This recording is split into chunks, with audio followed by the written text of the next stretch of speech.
Good morning. Recognizing your quorum, I'm calling this meeting of the Cannabis Control Commission to order at 10:03 a.m. on April 16th, 2021. This meeting is being recorded. We have our usual packed agenda, but before I go through it, I want to acknowledge that this is Commissioner Flanagan's last meeting as she moves on to her next adventure. I have a few words that I'd like to share in appreciation of Commissioner Flanagan, but before I do, I know that there are others that wish to speak to Jen's contributions, Commissioner Flanagan's contributions. I can't call her Jen yet for another few days. Commissioner Flanagan's contributions. I'm very pleased that we have three special guest speakers that joined us today, our former Commissioners Doyle, McBride, and Title. So what I thought I'd do is ask them to make some comments, ask the current commissioners to make some comments, ask our executive director to make some comments. I'll make some comments, and then we'll let Commissioner Flanagan have the last word, as always. So if we could start with Commissioner Doyle, welcome back, or former Commissioner Doyle, welcome back. It's nice to see you. I miss you. Thank you, and likewise. And I'm very grateful for the opportunity to speak today about my fellow commissioner and friend, Jen Flanagan. From the first day in Ashburton, over 3 years ago now, Jen, was such a great source of comfort and just radiated the "we'll get this done" attitude in the face of the daunting deadlines that we had and the crushing workload. And hurdles just didn't exist for her. She would simply sail over them or walk right through them. If we had a question for another state, she picked up the phone and kept calling until we tracked down the right person to talk to. She actually tackled some of the more challenging portions of the regulations when we were first drafting them, things like advertising and edibles and things like that. And she really brought that sort of common sense public health perspective to what we were doing. And, God help the lobbyists who tried to talk over her, condescend to her, or fail to address her questions, because Jen does not tolerate fools. So that was really encouraging and empowering to be a part of. She is someone of steely integrity. And, she fought, as we all saw, she fought for the little guy from day one. Championing policies that would help disproportionately impacted communities and individuals who were trying to break into the industry without having the benefit of venture capital money and the backing of what little power there is in this area. And she was also committed to the development of evidence-based policy and stayed true to what she believed in when we were taking difficult votes, even when that was the harder path. But most importantly for me, throughout the time we worked together, Jen was incredibly kind. When things were not going well or, we're having doubts about something, she's always a good person to talk to and honestly go to when things were not going well outside of the commission. Jen got me through the fact that I lost power for about 3 days while we were in the middle of drafting the regulations in 2017. And she did whatever she could to make sure that I could keep going. And it's the little things like that that make knowing Jen and working with Jen so wonderful. And so I'm so glad that, I had the opportunity to work with her and get to know her, and that she has, executed her duty as a commissioner with such success and is now going on to pursue her own ambitions. And I'm just very grateful for the opportunity to have had her in my life. Thank you very much, Commissioner Doyle, or former Commissioner Doyle. Again, it's great to see you. The next guest speaker will be former Commissioner McBride, who I think is only available on the phone. Commissioner McBride, are you there? I am. Thank you for joining us today, and miss you. Go ahead, please. I'm so bummed that I can't be there kind of in person and be able to say this directly to Jen, but I'll do my best. So when I think of Commissioner Flanagan, I can't help but be reminded of the late legendary governor of Texas, Ann Richards. For those of you who don't remember her or don't recollect, Google 1988 Democratic National Convention keynote speech. Governor Richards was formidable, and notwithstanding her hair, there are many similarities with Jen. Like Governor Richards, Jen suffers no fools, as Kay said. She pulls no punches and has the courage of her convictions. She's direct, no keyboard warrior this one, she'll say it to your face, but refreshingly, she'll also engage with those who don't agree with her. And like Governor Richards, she's quick with a memorable one-liner. Upon Governor Richards' departure from office, when asked what she would have done differently, she responded, "Oh, I would probably have raised more hell." Well, I'm not sure that that would have been possible in Commissioner Flanagan's case. I can attest that the hell that she raised has made a big difference.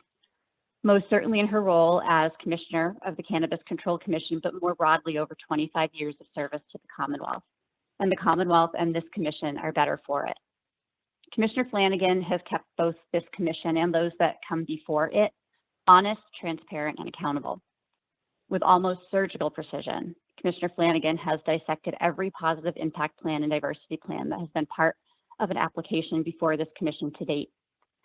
She, in strong partnership with Julie and Sam, shepherded much of our research agenda and brought her signature energy and high standards to the process of producing reports that are considered national models.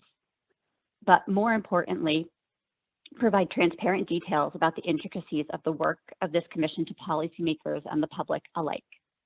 Consistent with that work, she's been an outspoken and passionate advocate for as long as I can remember for an accurate and data-driven assessment of DIAs to ensure that the commission is doing the job that it has been tasked with. Her work, along with that of Cedric and our comms team, brought to life in the More About Marijuana campaign, can fairly be said to be both the introduction and the public face of legal cannabis to many people in the Commonwealth. And how do you begin to measure the impact of Commissioner Flanagan's work on the public health aspects of our regulations? In short, there is a direct connection between her diligence and passion and the strength of the cannabis industry in Massachusetts today. I'm lucky because our tenure on the CCC is not the first time that our paths have crossed professionally. However, this most recent journey truly reminded me, time and time again, how you really want Jen Flanagan on your side. The people of North Central Massachusetts who elected you election after election are no fools. The Commonwealth and this commission are fortunate because we've had Jen Flanagan on our side. So, Commissioner Flanagan, thank you for your friendship, your counsel, your energy, and your work over the course of the last 4 years. I know you are not done raising hell, and I look forward to what comes next. Thank you, former Commissioner McBride. Great to hear from you. Next and final special guest is former Commissioner Shalene Title. Are you there? Yes, can you hear me? Yep, thank you for joining us. I miss you. Go ahead, please. Thank you. I miss you too. It's really great to be invited back here. It's killing me to not be able to be on video, but I'm so glad that I'm able to say goodbye and give my best wishes to you, Commissioner Flanagan, soon to be part of our club where we call each other by our first names. I'm so glad that I got to work with you. It was really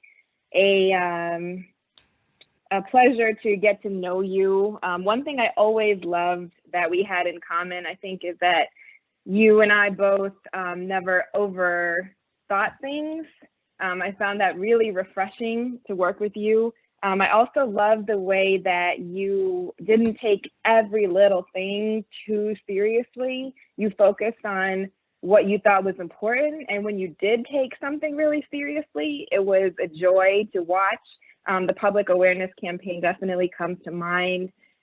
You headed that up and I think overcame every obstacle, especially in the beginning. And that's something that I think everybody at the commission is really proud of. It's a beautiful, effective campaign. You did excellent work on it.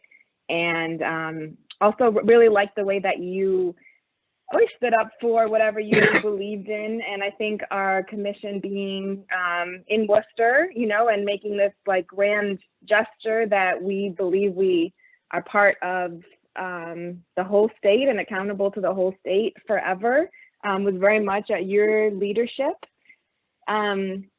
Another thing I remember from very recently was in the delivery decisions when we were deciding about, you know, how many facilities one licensee could have. I remember that you said, I don't even support delivery at all, but let me chime in here and, share what I think about what's reasonable for licensees. And I thought that reflected really well on you, because it shows that you're really rooted in reality. And, it's not about, just what you think, but also making sure that, we're all trying to get to the right conclusion. And that made you such an asset on our team. It was wonderful to work with you in the beginning too, on the initial regulations, the edibles, the advertising, all of that stuff that you led, that I think are considered great practices generally. And of course, working together on disproportionate impact plans, going from just a complete, new idea from scratch to you adding all of the important details and conditions and making sure that they were really robust plans that these licensees are committed to. And now all of us being able to hand this off to future commissioners to make sure that those things go from paper to reality. I think it's a lovely thing to watch unfold and see the actual positive impact that they'll have. So it was wonderful to get to know you, to work with you. Major asset to Vicente Cedarburg. I know that from the beginning, they've always been about being sensible, and thinking ahead in the future, 5, 10, 20 years down the line. And it's really cool to watch the way that, the meaning of sensible and the meaning of everything that they stand for and that you stand for is evolving. I think that's wonderful. I think with all the work that we did, talking about how important diversity is and different people working together and challenging each other, you certainly showed that in the commission, and you'll be showing that in the future. So I wish you all the best. Thank you, former Commissioner Title. I'd like to ask the current commissioners, or the three newer members, if they would like to say anything. I understand that you've all had only, unfortunately, a relatively short period of time to get to know and work with Commissioner Flanagan, but Commissioners Concepcion, Camargo, Stebbins, would any of you like to say anything? Commissioner Camargo, I see you raising your hand. Please go ahead. Sure. Even though we've only been here about 3 months and it feels like 3 years, Commissioner Flanagan, I feel like I've known you 3 years. I just want to say thank you for onboarding us, and me in particular. You already know I have a lot of questions, so I really appreciate you. But what I really love about you is that you are straightforward, no BS, and let's just get to work. So I appreciate that. I will miss you, but I also have your phone number, and when you leave, I'm sure we can chit chat. But thank you, and again, thank you for all your contribution for helping found this commission, but also your attention to detail when it comes to the diversity plans and the positive impact plans. I think that they're a sweet spot, I think, for all of us, and you've really brought it to the forefront. So thank you, and I'm looking forward to at least today's meeting with you. Thank you, Commissioner Concepcion. Yeah, I will be short and sweet. This is bittersweet. Although I've been on the commission for only a short period of time, still, our paths have been pretty close for a number of years. Commissioner Flanagan, we talked about this. You served in the House of Reps alongside my grandmother. And when I worked in the Senate as counsel, you were a senator there. And you have always had a reputation for directness, for honesty, and really being committed to the work and giving back to the people of the Commonwealth. So I was really excited when I got appointed, and I knew that I would have the opportunity to work directly with you. And it has been amazing, to say the least. It's been really short, but you've always been there to really give thoughtful advice, to help me, guide through the onboarding process and just being a listening ear. You're going to be really missed, and it's bittersweet because I know you'll go on to do great things, I'm sure, but I'm glad I've had this opportunity to work with you. Thank you. Commissioner Stebbins, I don't see you on camera. There you go. Would you like to say something? I would. Thank you, Mr. Chairman. To my colleague. I'm sorry we have not had a chance to work together longer, but in my old occupation, I have to say the first time I met Commissioner Flanagan was at a weekend conference on gaming. And first of all, for any elected official to give up time on the weekend after a busy week, I was really impressed that she attended the conference with what has always been her focus, I expect, on the public health of the citizens of Massachusetts, and certainly how they were going to react and be protected with the introduction of gaming into Massachusetts. So that was my first introduction to her, and again, I was impressed with her attendance at that conference. But in the short time we've had a chance to work together, always impressed with your notion of team. And how supportive you are of everybody on the commission, regardless of where they fall into the organization chart. You care about everybody. I really don't know where this, interest or your behavior of, always feeling free to express your opinion. I haven't seen any of that in the calls that we've had. But great to work with you.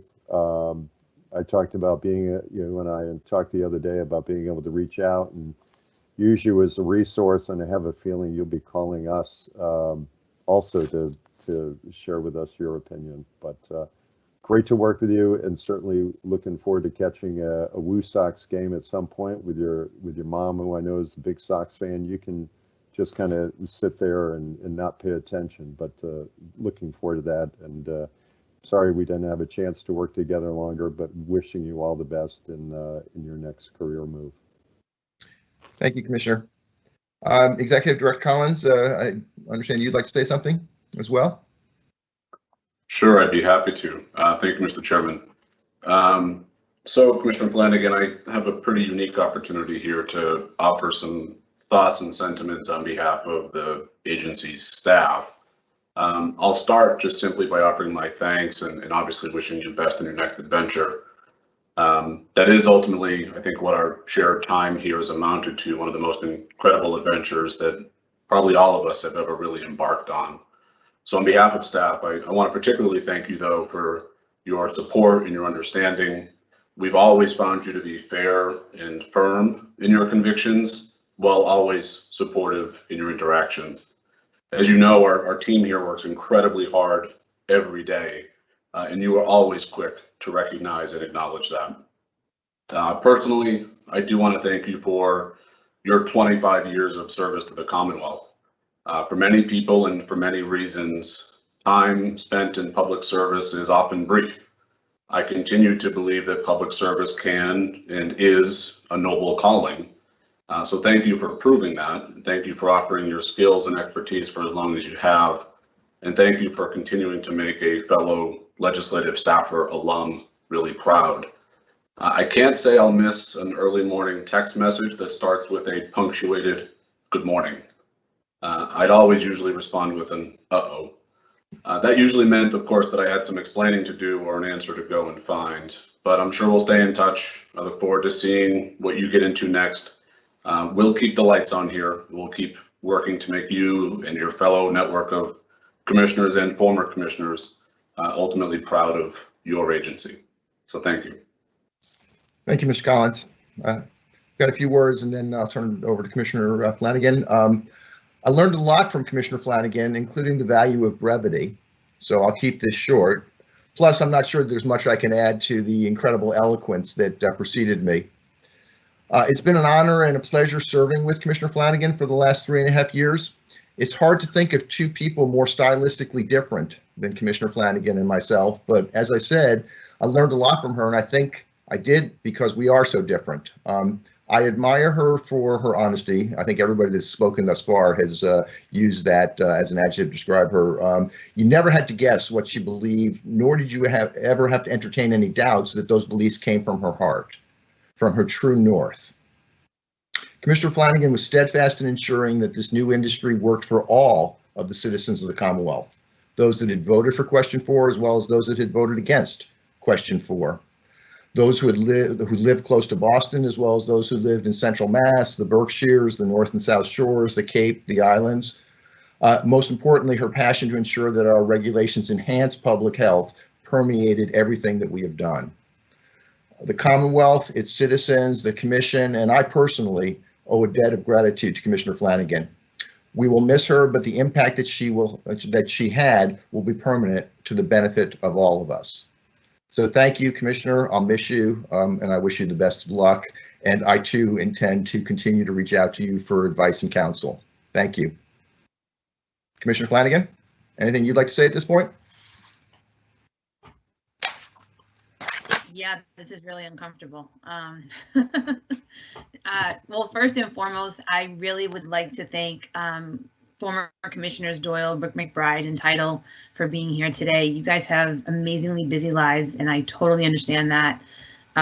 Probably a snow day for some of the kids, so I can imagine what your households are like this morning. But to say we were on an adventure from day one is really the least we can say. I think that everything that could have been thrown at us was, including the federal government never taking actions that we need them to. And so just having those memories and remembering day one at Ashburton is something that I'll never forget, or us coordinating times to be at the Ashburton Cafe so we're not there together, and just being very mindful of the open meeting law and what we were about to do. So I thank you for that. Commissioners Concepcion, Camargo, and Stebbins, I wish you all the best, and I wish this would have been longer, that we've been able to work together. I'm hoping that the former commissioners and I have left you a foundation by which you will build on, and I sincerely mean that. I take no offense to the changes that could be made coming forward. I ask you to keep one thing in mind, and that's about the people. This is about the people of the Commonwealth. Question 4 is gone. This is now a law. There's a statute that you have to adhere to, and really take that to heart when you're making your decisions. And don't forget the people out in the Berkshires. I've always said that this isn't about a Boston bubble. This isn't about just the city of Boston, but about the entire Commonwealth. And I think we've tried to keep that in mind, especially with the actions we took with residency requirements and micro businesses, and really trying to get the people of Massachusetts to be able to be included into this industry. The executive director, I will not stop texting you early in the morning with a good morning, followed by 4 different periods, just so that you know that I have something else to say. I really want to thank you for your commitment to this agency. You have legitimately worked day in and day out for the last 3 years, and God was I glad to get you there when we finally hired you, because we had someone else we could bounce things off of. But you've taken the brunt of a lot of things, and I really do appreciate all the work that you've done. Not to mention the times that I've kind of stepped out of line and went and got some funding for a certain campaign, or really started to take on some legislative issues that probably I shouldn't have. But sometimes those things happen. It's an occupational hazard, having literally grown up at the State House. So feel free to ask the House members for the $1 million amendment for the budget coming up if anybody wants to do that. We still have a campaign to run. But really, thank you so much for your friendship and your leadership, not only when we work together in the State House, but here.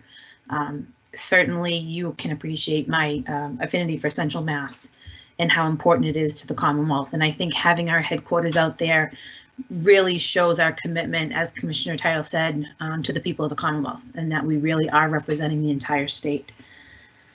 To the staff, brevity is best, and I can't call out all the staff members.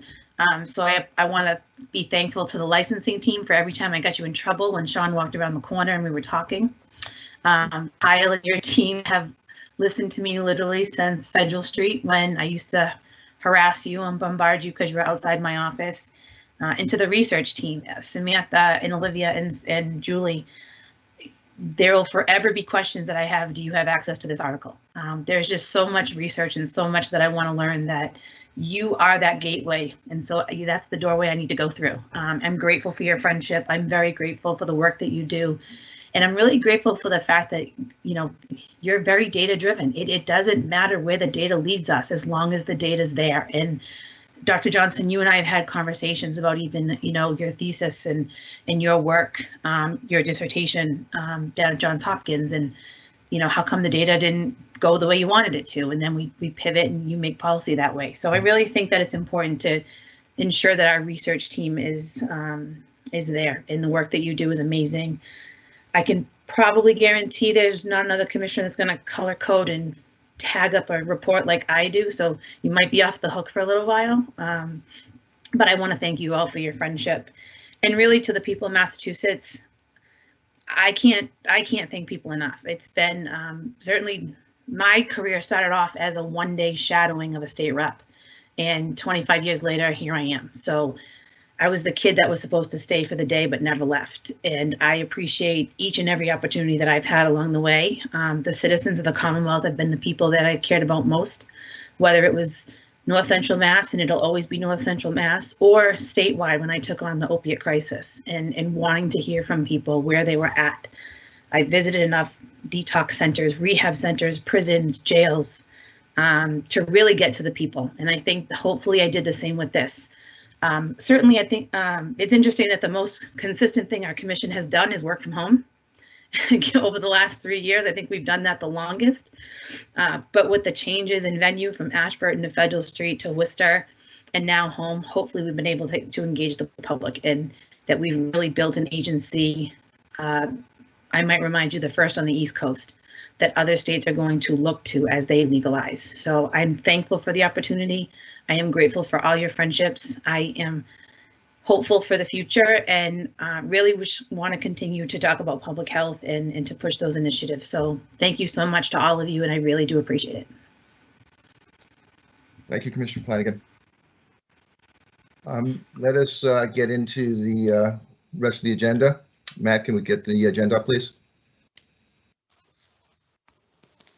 Thank you. My guess is this will be about a 2-hour meeting, or a 4-hour meeting, excuse me. So we'll take a break in the morning. We'll take a longer lunch break. I'm hopeful we'll get done around 2 o'clock, but as always, no guarantees. We have 2 sets of minutes for approval, November 13th, 2020 and November 19th, 2020.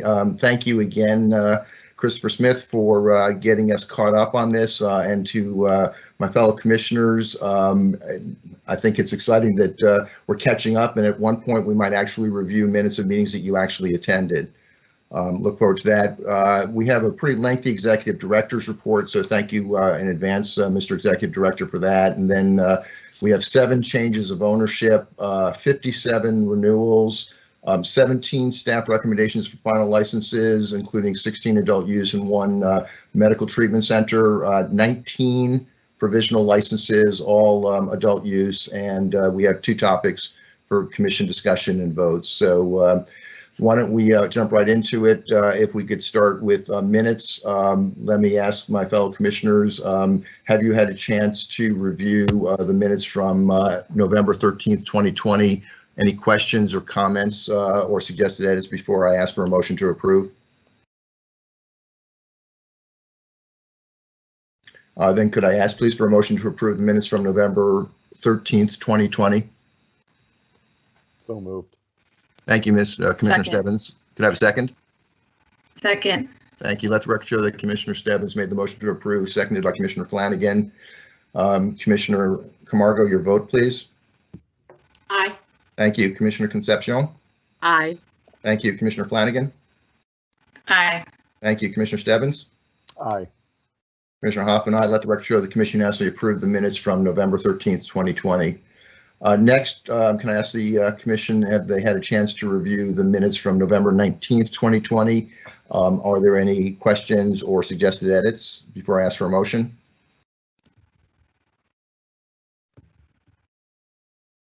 Then could I ask please for a motion to approve the minutes from November 19th, 2020? So moved. So moved.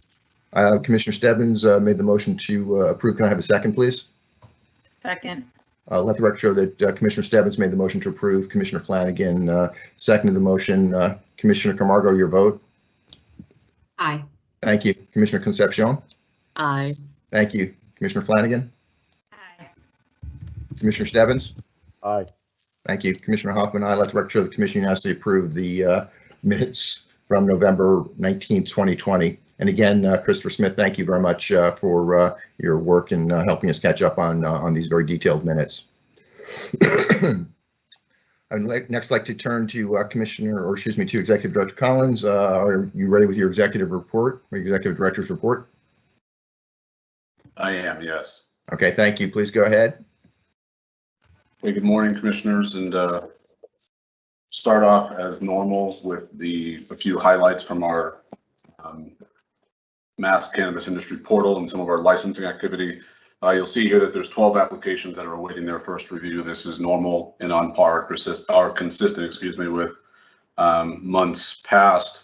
You do have 19 applications before you for consideration. There are 21 applications that we're waiting on a third-party response from. Again, those are background checks or municipal responses. This next bullet here is a new bullet that I wanted to just shed some light on for your consideration. As you know, we reopen applications from time to time. There is no deadline or time frame upon which an applicant has to respond to us, but there are currently 39 applications that are awaiting what is called a supplemental review. So I want to be mindful or honest about that work that is before us. So really the first review, 12 applications, is combined with the 39 applications. So that's really the workload that's before our staff right now. So I wanted to just present that information for your consideration. Next up is 96,649 certified active patients. That's on par with last month. So we've really plateaued that number. We're not seeing the same activity or spike that we saw last year around this time, beginning around this time. And lastly, there's been 281 applications that have enjoyed the expedited review, which is a policy choice the commission made a while back as well. So again, just wanted to provide those highlights from our data and licensing. Thank you. Keep going, please. This next slide here is kind of a total snapshot of the licensing portal. You see that there's 232 that are pending, 820 applications have been withdrawn, 6,552 of the vast majority are incomplete and haven't yet submitted to the commission. To date, 4 applications have been denied by the commission. We've also considered and approved 62 delivery-only pre-certifications. You'll recall that's a step that's been delegated administratively to staff, and 794 applications have been approved for licensure by the commission. Of those 794, which is the total approved license types, you'll see here that the majority, or 323, are for that of a marijuana retailer. The second most is for that of a marijuana cultivator, 242. And lastly, third place, is that of a product manufacturer, which does represent the typical supply chain. You'll also see that there have been 17 marijuana micro businesses approved, as well as one craft marijuana cooperative. Any questions before the executive director moves on? Please go ahead. Okay, this next slide shows a little bit of the license process itself. So you'll see, as I mentioned, 62 entities have been approved, or individual for that matter as well, have been pre-certified for delivery license types. This does also include micro businesses seeking a delivery endorsement. 93 applications have been provisionally approved. 440 licenses have been provisionally issued. The only distinction there is approval versus license is the payment of the license fee. 38 entities have secured a final license, and 223 entities have commenced their operations. More of our actual internal workflow, as I mentioned, there's 12 applications that are awaiting their initial staff review. There have been 180 applications that have been reopened, and what we've issued is called an RFI, a request for information. As I also indicated, there's 21 applications that we're awaiting a third-party response. Again, 19 are before you, and 860 applications have been considered. That's a combination of that delivery-only pre-certification, as well as denials and approvals. This next slide is a bit about expedited or priority review, as well as general applicants. You'll see that 259 applications have utilized the MTC priority. 64 applications have been economic empowerment priority applications. As I indicated, 281 have utilized the expedited review, and of course 488 our general applicants. On the right-hand side table, you'll see that the expedited policy broken down by the various categories. 46 are based on license type. As a reminder, those license types are independent testing labs, micro businesses, outdoor grows, as well as craft cooperatives. 94 are from social equity program participants. 115 are DBE or begun the certification process with the Supplier Diversity Office, and 26 actually qualify under 2 different categories, 2 or more, that is. Any questions for the executive director? Okay, please keep going. Thank you very much. Sure. So this next slide is recent, and so we'll just continue updating it and providing the commission these updates. This is a slide that indicates based on economic empowerment, social equity program, or DBE status, and where they stand in the license process. So you'll see that 119 applications or licenses total qualify as a DBE business. So that's women-owned, veteran-owned, and minority-owned. 91 from a social equity program participant, and 41 are from economic empowerment applicants. And then again, gradually, progressively through the licensing process, you'll see where they stand. So 4, for instance, 4 each from economic empowerment and social equity program participant, and 17 DBEs have actually commenced their operations.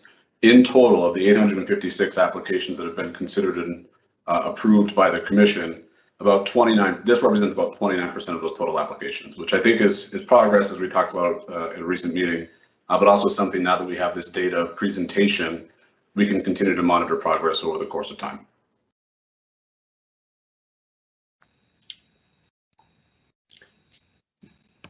So this next slide here in the final data presentation slide indicates a bit about our medical use of marijuana program. You'll see that there's a total of 156 applications, but the majority of them, 150, have actually expired. On the right-hand side, though, a lot of the activity is relative to provisional licenses, final licenses. That said, you'll see the number of entities, 79, have commenced their operations. As a reminder, these are businesses that are vertically integrated, so they're required to grow, manufacture, and dispense their own supply. There's, of course, a wholesale opportunity there, but it's limited to a certain percentage of inventory in or out. So, but again, you'll see that 79 entities have commenced their operations for the medical use of marijuana program. Okay, thank you. Before we move on to the next topic, any questions for the executive director? And a reminder to the audience that there's additional data on licensing available at the end of this deck, which is posted on our website. But any questions for the executive director? Okay, thank you very much. If we can move on to the next topic, which is, I think, an update on hiring. That's correct. So again, thank you, Mr. Chairman. You'll see, and this will be an ongoing presentation of the commission to keep you informed about some of the housekeeping activities around the agency. There were a number of positions that are either posted or closed and we're in the interview stage in. And this is really an opportunity for me to just shed some light on our process for filling those vacancies and continuing to build our agency. So we did post a while back for the position of press secretary. We have selected a final candidate and we'll be onboarding them in the coming weeks. For the director of equity programming community outreach, we are in the process of first round interviews right now. For the chief technology and innovation officer, we are completing the interview process as we speak. So hopefully we can onboard and make an offer there pretty shortly. This next slide, I think, is hopefully going to shed some light on a lot of the activity we're going to be spending time and energy on over the next couple of weeks and perhaps even longer. We did close the posting for investigators. As I mentioned, I think in a previous meeting, we do intend to hire approximately 10 investigators. We did receive, though, 200 applications for that position, which is obviously a good sign of interest in the agency and coming to work with us. Also, given the diversity of skill set and needs of that position, we do want to spend some time making sure we identify the right candidates that can complement the existing pool of investigators that we have, as well as making sure that we continue to build out our skill sets internally to cross-train each and every one of our staff. So 200 applicants, again, is really robust and a good sign. It also does, of course, represent a significant amount of work that we have to go through. Similarly, for licensing specialists, I noted to you that we intend to hire 4 licensing specialists. For that position, we did receive about 60 applicants, which again represents a good amount of work for us to do, but important work nonetheless that will allow us to continue building out and building upon our quality staff. We did also wanted to note for your information, bracing for the influx of new staff, promote internally a few members of our team to the positions of investigations managers, as well as a licensing manager. So we're really trying to anticipate that that integration of our new staff and making sure we have sufficient structure internally. And of course, related to all of this is that we did have a shared service HR operations project coordinator start here on the 29th, which of course I think is perfect timing given that we have a lot of hiring activity to anticipate and prepare for. And thank you for that update. I appreciate the fact this will become a regular part of your executive director's report. Any questions for the executive director on this?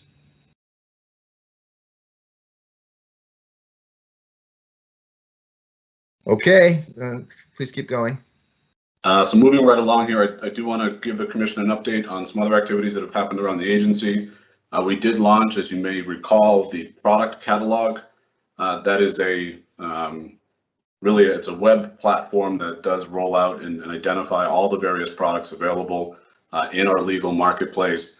And it does also offer and require, frankly, that pictures inside and outside of the packaging, as well as all the ingredients be listed. It's really a resource, a pretty valuable resource, we think, for a myriad of stakeholders, including listed here, law enforcement, parents and educators, medical professionals, patients, researchers, and policymakers, and all inclusive of the general public. To our knowledge, it's the first of its kind in the country. I'm sure that we did build it through and using our metric seed to sale tracking platform, which really was an intentional aspect on an intentional approach on our part. Our licensees are required to put a lot of this information already into metric rather than looking for duplication of that effort. If we can just extract that information and then present it in a decipherable way to the public, we wanted to use and leverage that platform. We're sure that Metric will continue to make this available to other states as well. We're happy to provide that insight. Here you'll see a kind of a sampling of what the platform looks like from a visibility standpoint. And obviously, I should note, this is going to be something that evolves over time. We'll continue to improve it. We also expect that our licensees, as they introduce new products, will contribute to that improvement as well. So again, it does list the product name, any ingredients, the manufacturer, the potency level, and obviously photographs of it. So if folks come across a legal marijuana product out there, or perhaps not a legal marijuana product, and they'd like to confirm that, we'd like to make this resource available to them, and certainly stand ready to handle any questions or feedback that may come our way. Any feedback since the launch, Mr. Executive Director? Indirectly, yes. I think we're going to continue to look through for the photos themselves and the quality of those photos, making sure that they're decipherable and that folks can see them clearly. But again, I'm really grateful to our licensees for taking on this task. Obviously, it's one that does come with it regulatory compliance, so it's not like it's a voluntary contribution. At the same time, this was a heavy lift for them to go through and update all this information. So it'll continue to improve, I'm sure, but that's really the earliest feedback, is that it's a nice product to have, and folks, as they click around, are definitely finding it to be resourceful. But obviously, any other feedback, we're certainly open-minded. Thank you. Any other questions for the Executive Director? Okay, please move on. Sure. So this is actually a posted agenda item, so we're getting into this phase of the meeting here. The first one is the social equity program update, and I'll be brief, but I do want to be complete in just noting all of the activity that's gone on around the social equity program, led in the interim basis by our acting director, Alyssa Flores. Also, as you know, I just referenced that we're posting, we are now hopefully closing out pretty soon, the Director of Equity Programming and Community Outreach role. And this program also falls under the leadership and stewardship of our Chief Communications Officer, Cedric Sinclair. So that said, it is an agency-wide effort and lift through, and I think the beneficiary of a lot of contributions from across the agency. But certainly those folks that I mentioned directly are direct contributors and I think real leaders in this effort. So as you know, the social equity program itself directly services eligible participants and really through a kind of a coursework classroom environment. That said, COVID has led to a virtual platform. Talent LMS is the software that we utilize. What's nice about it is that participants can access the programming at their own pace, as well as based on their own time frame. So it's not as if it's a physical class you must attend at Tuesday at 1 p.m. Instead, you can access it from home or wherever you may be and really go at your own pace. That is something I think that is durable, and we wouldn't tend to leverage moving forward. There's certain things we do want to make sure we're able to take advantage of having the participants in person. I know former Commissioner McBride, for instance, did discuss and express a desire to have a capstone ceremony at the end, as well as a potential for networking. That's still something that's certainly on the table when it's safe to do so. There are other elements, though, of the program that I think are important to highlight that either you as commissioners or certainly the public may not be aware of, but does, again, highlight the opportunity that we want to provide to all of the participants outside of that coursework. So the first is the academic partnerships. Last year, we worked with the Umass Law Community Development Clinic, where their students could participate with program participants in providing kind of a pro bono service for legal services, specifically for equity program participants outside of our program scope. So as you know, we can't provide business consultation and other things. This is where we'd like to extend that opportunity with interested partners. So first and foremost with Umass Law Community Development Clinic. We've also now begun to have discussions and partnerships with Boston University, Tufts University, as well as Northeastern. So that's something that we're growing over time. The second piece is mentorship. So Alyssa Flores, again, has been really collaborating with directly social equity program participants, as well as folks that have identified a desire to serve as mentors. And so making that connection is a key piece of that. And so she's taken on the effort to try to develop basically a tracker of who is interested in serving as a mentor and who's interested in receiving the benefits of a mentorship and making those connections. The last or related piece, excuse me, is we did publish, and it's available on Combis as well as our website, an RFI, which is a request for information for a connector app. Really it relates in a way to the mentorship program, but more specifically, it's looking to connect, and we're looking to develop an app that can connect available jobs in the industry to participants that are looking for specific jobs. So in a way, it's got a LinkedIn kind of vibe or feel to it, but it's more specific to the cannabis industry and more specific to social equity program participants, and trying to make sure that they're aware when applicants through their positive impact plans come forward, or just as part of their hiring process, indicate they'd like to bring these folks on board and work with them and find a way to integrate them into their business. So that's an RFI that's out there currently. I would encourage anyone that is either entrepreneurial or tech savvy to look at it and help us build an app that's going to be versatile and really worthwhile. Similar, and later on in your meeting, we're going to seek your approval for request for responses for the third cohort of the social equity program, which is something we're hoping to kick off with applications in the month of June and then really begin in earnest over the summer. So the goal through that in requesting your approval is, first, I don't know the ultimate value of that contract, and I'll certainly talk more about it when we get to that point, which is why I would seek your approval on it to make sure that we stay within our delegated threshold, which is also a conversation for later on today. The goal though is that initial contract has now run its course. So we're looking to either re-up or bring in additional folks to support the ongoing academic and coursework elements of the social equity program. So really good opportunity to leverage what we've learned, as well as ask folks that may be interested in coming to work alongside us to bring their expertise and help us along. All of this does segue into one of my goals, which is a 3-year strategic plan.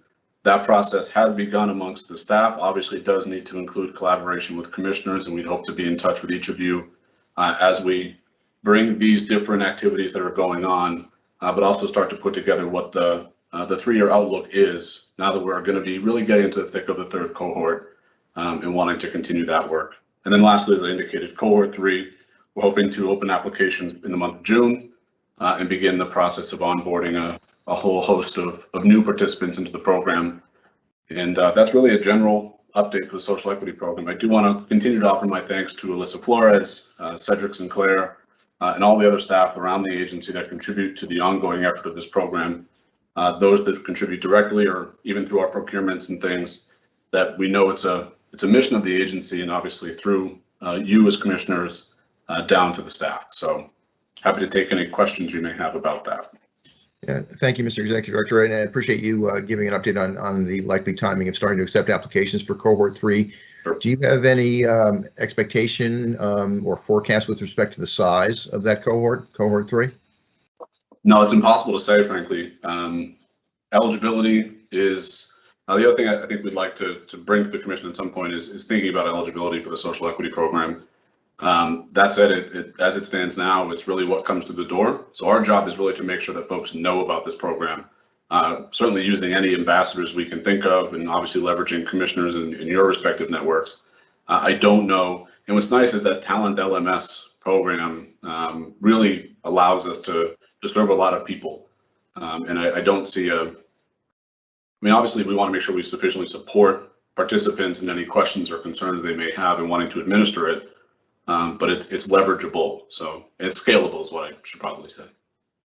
Okay, thank you. Other questions for the Executive Director?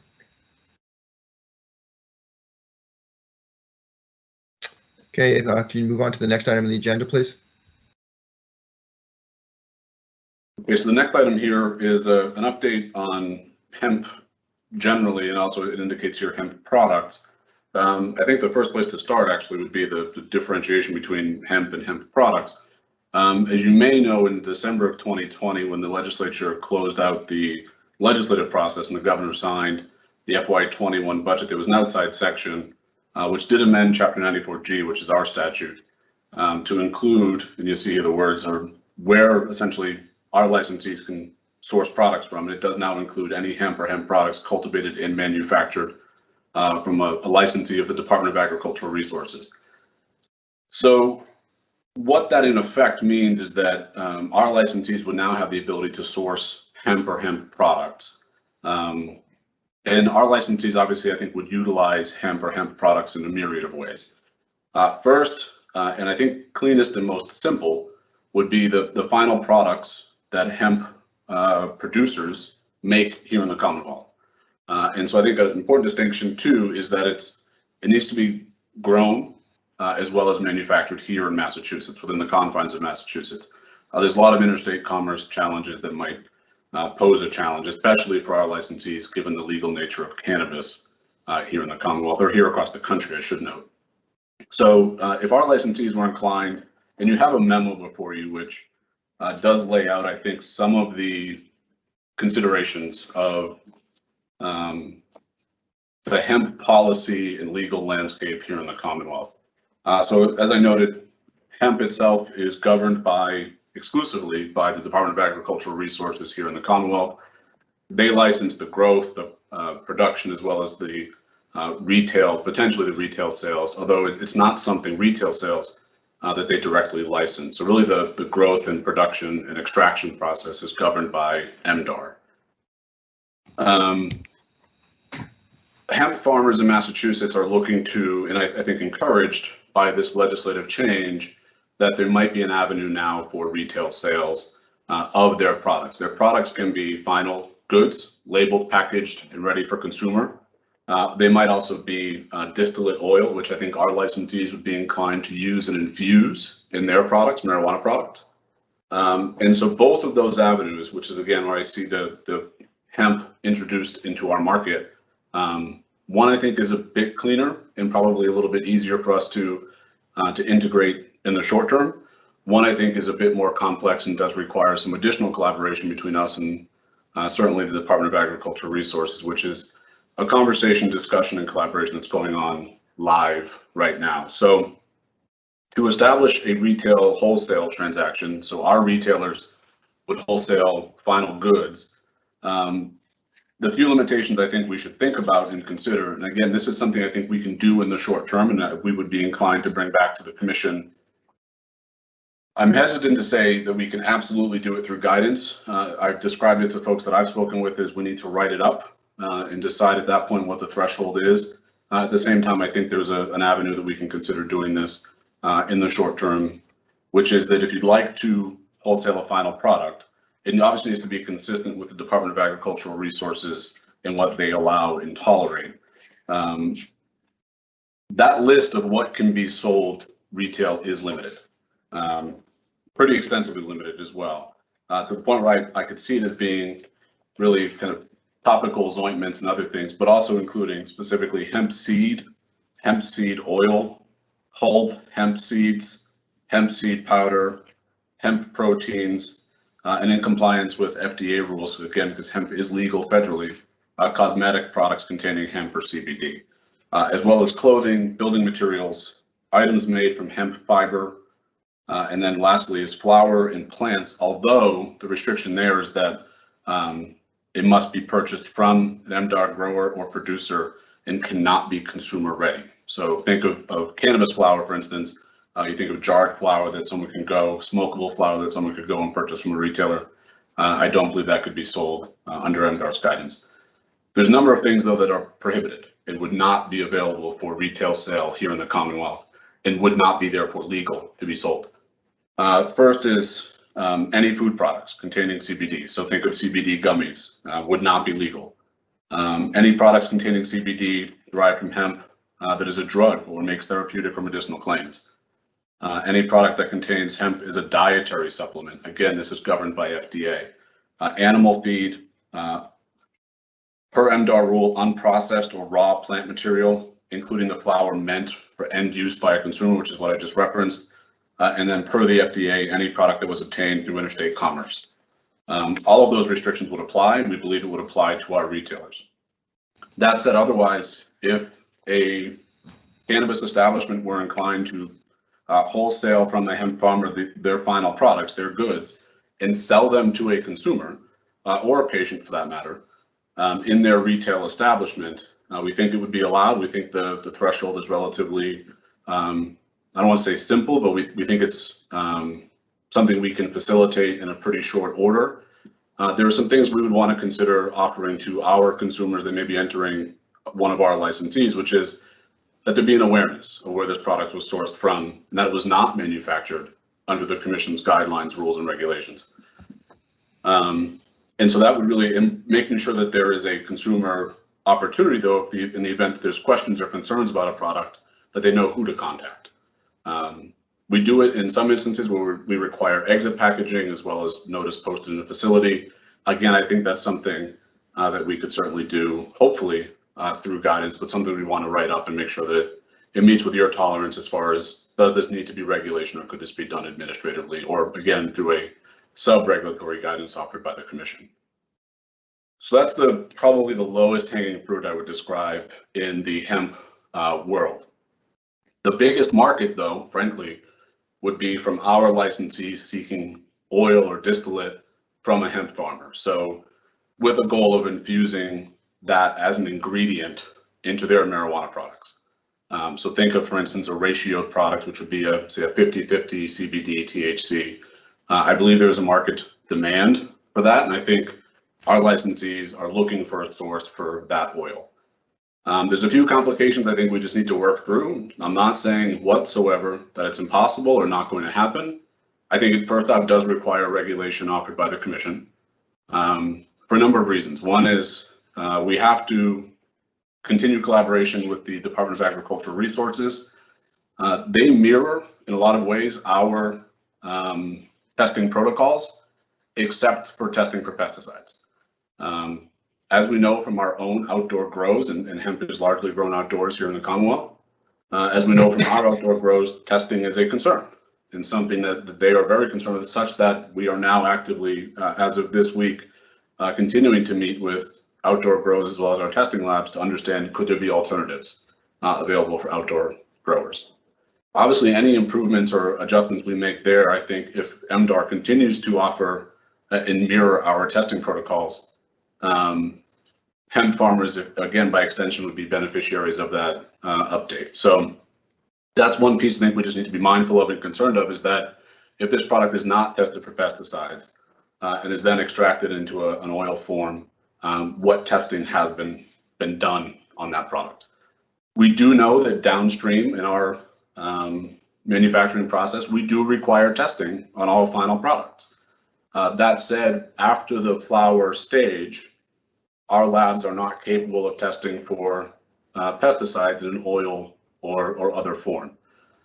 So that's obviously a concern we want to be mindful of. I think there is potential there for either us through collaboration with MDAR or for the market, frankly, to solve for that, which would be if you wanted to wholesale, for instance, a hemp product, or I'm sorry, hemp oil into your facility, that would be accompanied by, just like we would with terpenes, for instance, a certificate of analysis, or in the terpene context, for instance, a safety data sheet. The other thing that's not tested for currently in hemp, or in our market for that matter, is the relatively emerging concept of delta-8 THC, which is not regulated by us or governed by us by definition. It's largely derived from hemp.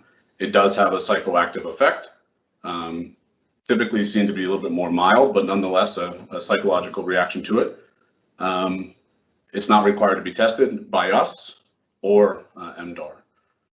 So I think, again, just a labeling concern or question there would be something we can resolve and ultimately work with and collaborate with MDAR on. There's been some discussion as well about the need for tracking. I think, again, if it's going to be introduced as an ingredient, there's a lot of work we can do to make sure that our licensees are compliant ultimately with our requirements. So once it's infused as an ingredient, it becomes a marijuana product and would be tracked accordingly in the metric system. So I'm not as worried or concerned there. One thing I think we have to work through as well, and after this I'll pause for a moment and happy to take any questions, but one thing we do have to work out, and I think just seek some clarity on, is if our licensees were to take that distillate oil or plant material eventually, assuming again that plant material can be wholesaled, but let's for the moment speak about oil, extracted oil. If they were to take that and process it and infuse it into their products, would MDAR or the FDA consider that to be an unlicensed activity from processing hemp? We certainly wouldn't want to set up our licensees to be in violation of any state or federal law. But I think, again, it's just something we would need clarity on. And I think MDAR has a few options that we'd like to talk through with them, which is either a waiver of that license requirement or ceding somewhat would ultimately be an exclusive jurisdiction over licensing of hemp processing. Again, not an insurmountable hurdle, but something we do need to get some clarity on. So the memo closes ultimately with 4 questions for your, 4, maybe even 5 questions for your consideration, but I touched on most of them. This is an important conversation. It is a priority of ours to get done and get done right. As I indicated, I think there's really 2 or 3 ways this hemp or hemp products would be introduced to our regulated marketplace. The first is as the final products, and us, our licensees ultimately serving as a wholesale purchaser and then retailer for final products that are packaged, labeled in accordance with MDAR's rules. The second would be our licensees taking oil or plant material eventually and infusing it into their marijuana products. Again, that one's a little bit more complex, but again, not insurmountable. So happy to take any questions you may have. And obviously this is like I said, a priority and a ripe conversation, a live conversation with us right now. And thank you, Mr. Collins. Yeah, this is a pretty complex topic. I appreciate your work and the remainder of the staff on treating this as the priority that I think it should be treated as. So thank you for that. I have a few questions or comments, but let me ask my fellow commissioners first if they have any questions for the executive director on this topic. Mr. Chairman? Yes, Commissioner Stebbins, please go ahead.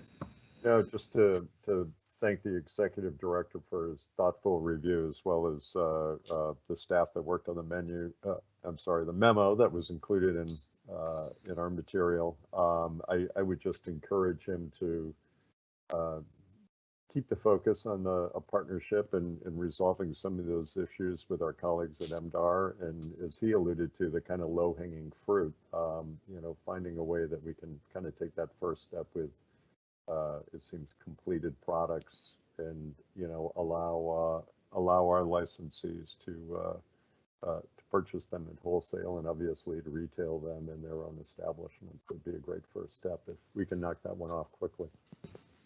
Thank you, Commissioner Stebbins. Other comments or questions? Mr. Camargo, are you? It's a very small picture I've got of you. Are you raising your hand? Well, thank you, Chairman. I was just going to say thank you for a thorough explanation of this situation. So thank you. I appreciate it. Thanks.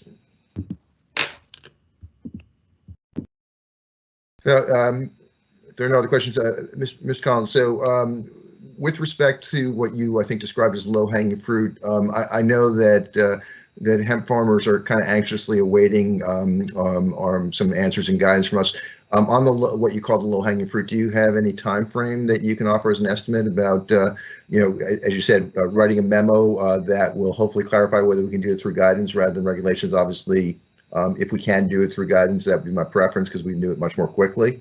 Can you offer any kind of time frame on that, Mr. Executive Director? Sure.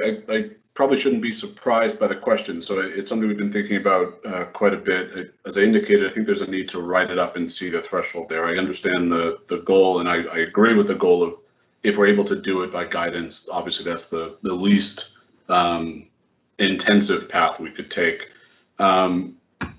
We're going to work this actively now. We are actively working it now. We're going to continue collaborating with MDAR.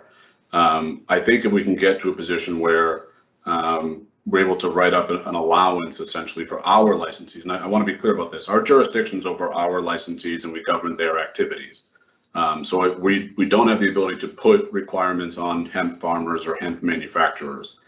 So for instance, as I noted, if there would be a need or desire to have a consumer notice or awareness of this product was manufactured in compliance with MDAR's rules and their policy statements, that I think would be an important element. I think that's something we can potentially do by guidance. Obviously, we need to write it up. That can be done, I think, probably by the next meeting, which would be in the month of May. I realize that I'm sure staff somewhere outside of this meeting is probably cursing me at this point just because of all the myriad of message boards light up. Yes, go ahead. Yeah, I think we use the word priority pretty liberally around here as well, and I think there's a lot of different priorities that we're actively working on and relying, frankly, on the same or a cohort of staff that does a lot of heavy lifting. So we will endeavor to get this done in the short term. And also, we'd want to continue engaging with MDAR, who has been a partner in this in a lot of ways. But as I noted, there's some things we would look to them for some clarity as well. And I think that's something we want to continue that collaboration as best we can, because we want to make sure ultimately that we don't put our licensees in a situation that would cause some jeopardy for them. Thank you. I apologize again for putting you on the spot, but I appreciate that clarity. I know it's very important to a large number of people out there, so thank you for that. Sure. Any other questions on this topic? I think there's one more agenda item that you have, Mr. Executive Director. But before we move on, any questions?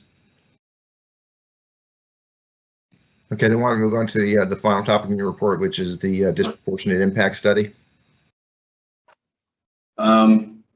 So last but certainly not least is the continuing discussion internally around the disproportionately impacted areas study that was conducted by and with the Umass folks along with our research team and the discussion of the commission last month at your meeting. Since then, I left with, I think, a few tasks and responsibilities, which was first to collect questions and try to get some answers from, again, our partners at Umass as well as our research staff, to try to catalog all the various policies that could be impacted by an updated disproportionately impacted area list, and then really try to explore and identify the staff's bandwidth to review this report with a lens of diversity, equity, and inclusion. So by way of an update, we did conduct Q&A internally. We had some pretty healthy discussions on this report with commissioners, with Dr. Julie Johnson, our Director of Research, Dr. Jennifer Whitehill, who is one of the report's principal investigators, as well as Dr. Renee Johnson, who was brought in by the Umass folks for her expertise in race, drug policy, and substance use.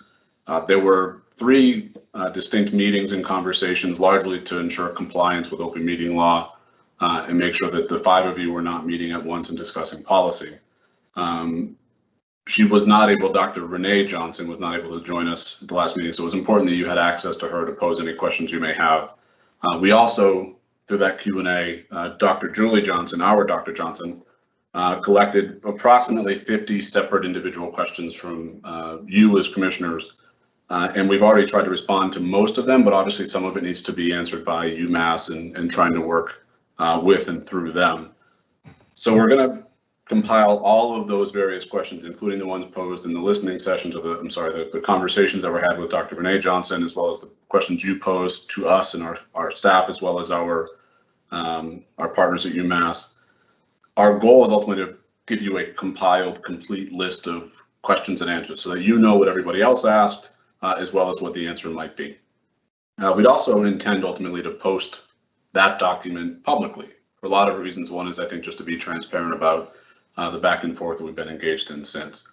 So that's that first bullet there, which is that Q&A. We also have an early compilation of what the impacted policies could or would be. It is not complete yet for a number of reasons.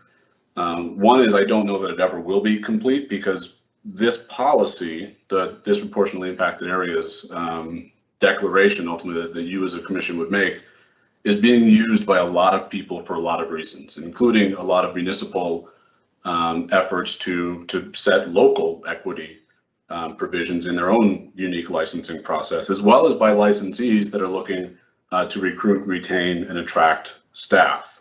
So we're trying to give you as wide as complete a report as possible. But we have compiled that, or at least an early draft of it. And obviously there's real direct correlations to your regulations as well, specifically on eligibility. Mr. Chairman, you asked me earlier about the social equity program. This would have a direct impact on eligibility there, as well as other programs and qualifications for fee waivers and other things. So wanting to be intentional and complete in that and make sure you have a complete document to consider when making any policy choices. We do think that the report itself obviously is strong and something we're happy to stand behind, and I think our research team, as well as the folks at Umass, did a really good job of frankly answering the question asked. And so now where we want to go is ultimately to have some conversations outside the agency on folks that would be directly impacted, getting their insight into the policy choices that you as a commission have to make. That might include, for instance, directly equity program participants, those cities and towns that may come into as far as their own equity policies or that have their equity policies impacted, public safety officials that may have access to other data sets that were referenced by commissioners, including incarceration or conviction, as well as new constituents that we maybe don't directly engage with frequently or often, including social impact community organizations or nonprofits that may work with other marginalized communities. So our goal would be to have some discussions with folks, and that's the external stakeholder engagement, and try to do it, to Commissioner Flanagan's point earlier, not just in Boston, but around the state, and making sure that we are intentional of being a geographically complete and diverse agency with respect to the policy choices. After that, we would intend to put this report and I think even some of those questions ultimately out for public comment to seek feedback from folks, but in a written form such that we can digest it. And I know the commission has frequent, whether it be hearings or discussions with impacted communities, whether it be on regulations or other topics. Seeking testimony here, I think, is important for the next step ultimately. So we'd want to put this report out for public comment, probably for sufficient time, let's say 2 weeks, so that people can review it, digest it, and then offer some feedback. Because I want to bring that public comment and that testimony lastly to our DEI work group, so our Diversity, Equity, and Inclusion work group. As the commission will recall, I referenced at the last meeting that we have an external DEI work group. We also have an internal work group to assess our policies and our approach as an employer. This one is obviously directly relevant for our external policies and to advise you as policymakers. So the work group does consist of commission staff that have volunteered their time to assess the impact of the commission's initiatives and ultimately make recommendations to you on changes or budgetary decisions or other actions that you can take to advance the commission's equity mission. So I want to give them basically all of this material and ask them to compile it and assess it with their lens of diversity, equity, and inclusion, ultimately package it up and present to you at a future meeting with all of this information included. So And just for your own reference, that membership of that group was sought across the entire agency, and folks did volunteer. And we have about a half dozen staff or so that have volunteered to participate in that. And I'd want to make them available to you and make their work available to you in as complete a way. So that's our plan moving forward on the DIA report. Again, with the goal of making sure you as policymakers have complete and robust information.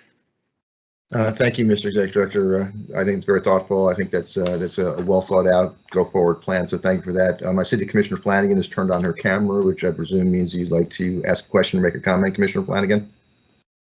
Yes, Mr. Chairman, thank you. Thank you to the Executive Director for your update. I really appreciate the work that you've done, the work that the staff has done. Unfortunately, this report, I think there's been a lot of confusion surrounding what this report actually does. And while I'm not going to be here to make the actual decision, the policy decisions, I really just want to reiterate the fact that this report answered the RFR that was put out by former Commissioner Title and I. And so this report actually answers the question that was asked. This is not the end-all be-all report of disproportionately impacted areas. This is not the end-all be-all report of equity. This was intended to be the next step in a process. And I think that, you know, when we're thinking about this, and it's interesting because as we go through licenses for each one of these meetings, you look at the positive impact plans, which then correlates to the diversity plans, which then comes around to the disproportionately impacted areas. So having identified areas across the state is really important. You know, we all know that recently there was another article done that there was a lack of diversity in this industry and that people need to be hired. I firmly believe that if we increase the number of DIAs in this state, then we have the ability to increase the diversity in hiring amongst the marijuana establishments. We have to keep in mind as regulators that these applicants are adhering to the regulations that we put forward. One of the regulations that we put forward is that they have to positively impact a DIA. With only having 29 in the state, what's happening is exactly what I said was going to happen 3 years ago. It is getting overburdened on particular communities and forgetting about other communities. And so I really hope that going forward, this body and whoever also takes the seat that I sit in currently will have the opportunity to create those policy decisions so that there are enough communities statewide to have the DIAs positively impacted. I think it's important for communities to understand. Certainly we live in Massachusetts. There's over 70% population that is white. We're going to have difficulty in this, which is why there are policy decisions that can be made with certain populations or certain criteria for them to benefit of programs that we have or whatnot.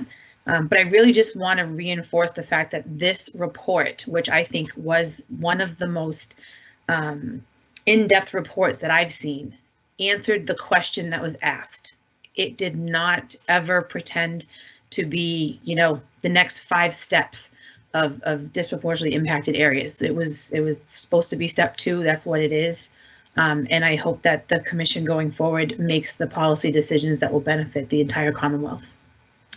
Thank you, Commissioner Flanagan. And I do commit to you that we will get to the end point of addressing and implementing the policy issues that you described. So I think, as I said, I think the Executive Director has laid out a good path here. This is an important topic. I do think we want to hear from a wide range of constituencies, but I do commit on behalf of the Commission that we will drive this to policy. So thank you. And I want to recognize your and Commissioner Title, former Commissioner Title's contributions and leadership on this topic. Thank you. Are there other questions or comments for the Executive Director on this topic? Okay, I believe that is the end of your report. I believe, if I'm correct, that might be the longest Executive Director report in the history of the Commission, and I'm sure that you're feeling the effects of it, Mr. Executive Director. But before I let you go, is there anything else that you'd like to share with the Commission? Any other dimensions of your report? Sure, and indeed there is. So let's go for broke as far as the record's concerned. Just two things I wanted to update you on and provide some, and also through you to the public. I'm hoping to convene the Cannabis Advisory Board next week, the 22nd. We're in the process now of ascertaining whether or not a quorum can be present. Quorum in the context of the advisory board is actually 13 members, given that it's a 25-member board. So coordinating schedules, and we would intend to produce it similar to these meetings as far as teams and making sure that people could be remote. The agenda item itself would really just be to convene the group and lay out the same approach and strategy that I presented to the commission recently, as far as the subcommittees, the liaison commissioners that would be available, as well as kick off a lot of the work that we talked about relative to analyzing some of the proposed challenges and policy work that needs to go into any future discussions relative to regulations, and specifically things like vertical integration and strategizing for the commission's approach and guide path for the next 5 or so years. So not a bulky substantive agenda, but really intentional on getting folks together. And then lastly is just an update, again, for you, I suppose, but also through you to the public. Monday will be a holiday, it's Patriots Day, so our office will in fact be closed. So any patients or constituents, that does include the patient support line and the constituent service operation. So just wanted folks to be aware of that, and the commission will be observing Patriots Day and therefore closed on Monday. Ending on a high note, huh? I just wanted any staff that was upset with me about committing to a month as far as the hemp policies, I wanted to make sure I could win them over with a paid holiday. So okay. Thanks in advance to the folks responsible for Patriots Day for helping me out of that. Thank you. Before I let you go, it looks like Commissioner Margaret, do you have a comment or a question? No, thank you, Chairman. No, I just want to say thank you to the Executive Director for, I feel like every month we do this, it gets better and better in terms of the updates. And, thank you to you and Commissioner Flanagan and former Commissioner Title as well for all their work on the DI study and just looking forward to the next step. So thank you for doing all the, I think, legwork internally to get us to the next steps on this. So thank you. I didn't have time to get off mute earlier, Chairman, so thank you. No problem, no problem. Okay, I guess you're off the hook, Mr. Executive Director. Thank you so much. That I agree with everything Commissioner Camargo just said. That was a great report. They are getting better and better. I appreciate all the work that goes behind it, all the staff that contributed to it that weren't here today. I apologize. I know that your reports always end up with more work being dumped in your lap and the lap of the staff. And I apologize for it, recognize it, and appreciate it. So thank you for that. Thank you. That being said, I think that we should probably take a 10-minute break. It's 11:25. We'll jump into licensure when we get back. I would propose, if it's okay with my fellow commissioners, a 10-minute break. We'll reconvene at 11:35. And Mr. Potvin, will you be ready to go at that point in time? Yes, Mr. Chairman. Okay, so we are in recess until 11:35.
Okay, it's 11:35.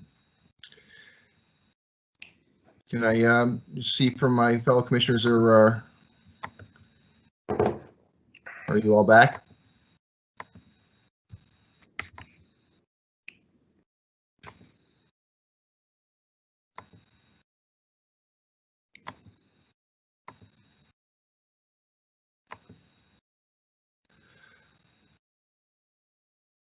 Commissioner Stebbins, I can see you. Commissioner Flanagan, Commissioner Camargo, Commissioner Concepcion. Okay, you're all back. We are back in session at 11:35 a.m. Mr. Potvin, are you ready to go? Yes, I am, Mr. Chairman.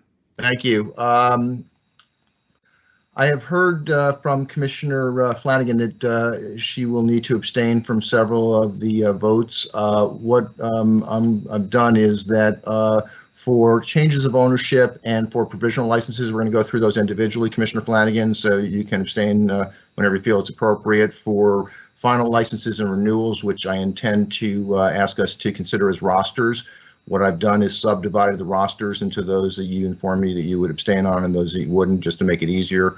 I think I've transcribed your requests correctly, but obviously please let me know if I've gotten something in the wrong category.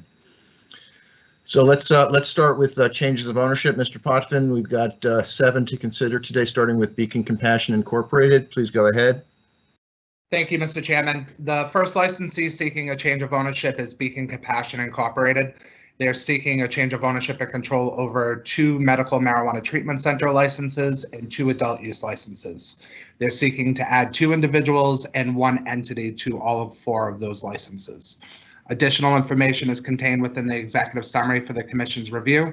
Therefore, staff do recommend review and decision on this request, and if approved, request that your approval be subject to the conditions before you. Thank you, Mr. Potvin. Are there any questions for Mr. Potvin before I ask for a motion? Then Commissioner Camargo, could I please ask for a motion to approve the staff recommendation on change of ownership for Beacon Compassion Incorporated? So moved.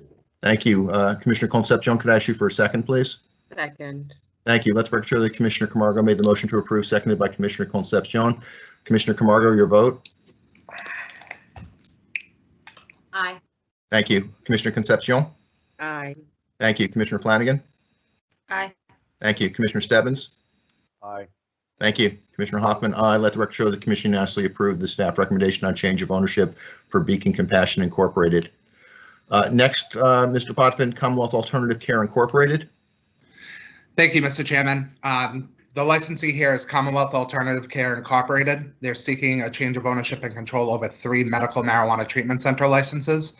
They're seeking to add 1 individual who will be gaining control interests. Additional information is contained within the executive summary for the Commission's review. Therefore, staff do recommend review and decision on this request, and if approved, request that your approval be subject to the conditions before you. Thank you very much, Mr. Potvin. Are there any questions for Mr. Potvin before I ask for a motion? Then could I ask Commissioner Stebbins, would you please make a motion to approve the staff recommendation on change of ownership for Commonwealth Alternative Care Incorporated? So moved. Thank you. Commissioner Camargo, could I ask you to second that motion, please? Second. Thank you. Let's make sure that Commissioner Stebbins made the motion to approve, seconded by Commissioner Camargo. Commissioner Camargo, your vote? Aye. Thank you. Commissioner Concepcion? Aye. Thank you. Commissioner Flanagan? Abstain. Thank you. Commissioner Stebbins? Aye. Thank you. Commissioner Hoffman, aye. Let the record show that the Commission approved the staff recommendation on change of ownership for Commonwealth Alternative Care Incorporated by a vote of 4 in favor. Commissioners Camargo, Concepcion, Stebbins, and Hoffman, with Commissioner Flanagan abstaining. Next up, Mr. Potvin, Commonwealth Cultivation Incorporated. Thank you, Mr. Chairman. The licensee here is Commonwealth Cultivation Incorporated. They're seeking a change of ownership and control over 1 adult use license. They're requesting to add 2 individuals and 1 entity to this license. Additional information is contained within the executive summary for the Commission's review. Therefore, staff do recommend review and decision on this request, and if approved, request that your approval be subject to the conditions before you. Thank you, Mr. Potvin. Are there any questions for Mr. Potvin on this before I ask for a motion? Then could I ask Commissioner Concepcion, would you make a motion to approve the staff recommendation on change of ownership for Commonwealth Cultivation Incorporated, please? So moved. Thank you. Commissioner Flanagan, could I ask you to second that motion, please? Second. Thank you. Let the record show that Commissioner Concepcion made the motion to approve, seconded by Commissioner Flanagan. Commissioner Camargo, your vote, please. Aye. Thank you. Commissioner Concepcion. Aye. Thank you. Commissioner Flanagan. Aye. Thank you. Commissioner Stebbins. Aye. Thank you. Commissioner Hoffman, aye. Let the record show the commission unanimously approved the staff recommendation on change of ownership for Commonwealth Cultivation Incorporated. Next up, Mr. Potvin, Debilitating Medical Condition Treatment Centers Incorporated. Thank you, Mr. Chairman. The licensee here is Debilitating Medical Condition Treatment Centers Incorporated. They're seeking a change of ownership and control over 1 medical marijuana treatment center license and 2 adult use licenses. They're seeking to add 4 individuals and 9 entities to these licenses. Additional information is contained within the executive summary for the commission's review and consideration. Therefore, commission staff do recommend review and decision on this request, and if approved, request that your approval be subject to the conditions before you. Thank you, Mr. Potvin. Are there questions for Mr. Potvin before I ask for a motion?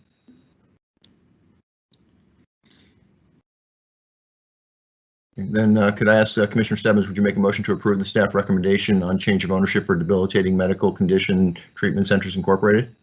So moved. Thank you. Commissioner Camargo, could I ask you to second that motion, please? Second. Thank you. Let the record show that Commissioner Stebbins made the motion to approve, seconded by Commissioner Camargo. Commissioner Camargo, your vote, please. Aye. Thank you. Commissioner Concepcion. Aye. Thank you. Commissioner Flanagan. Abstain. Thank Sorry. you. That's okay, no problem. Commissioner Stebbins. Aye.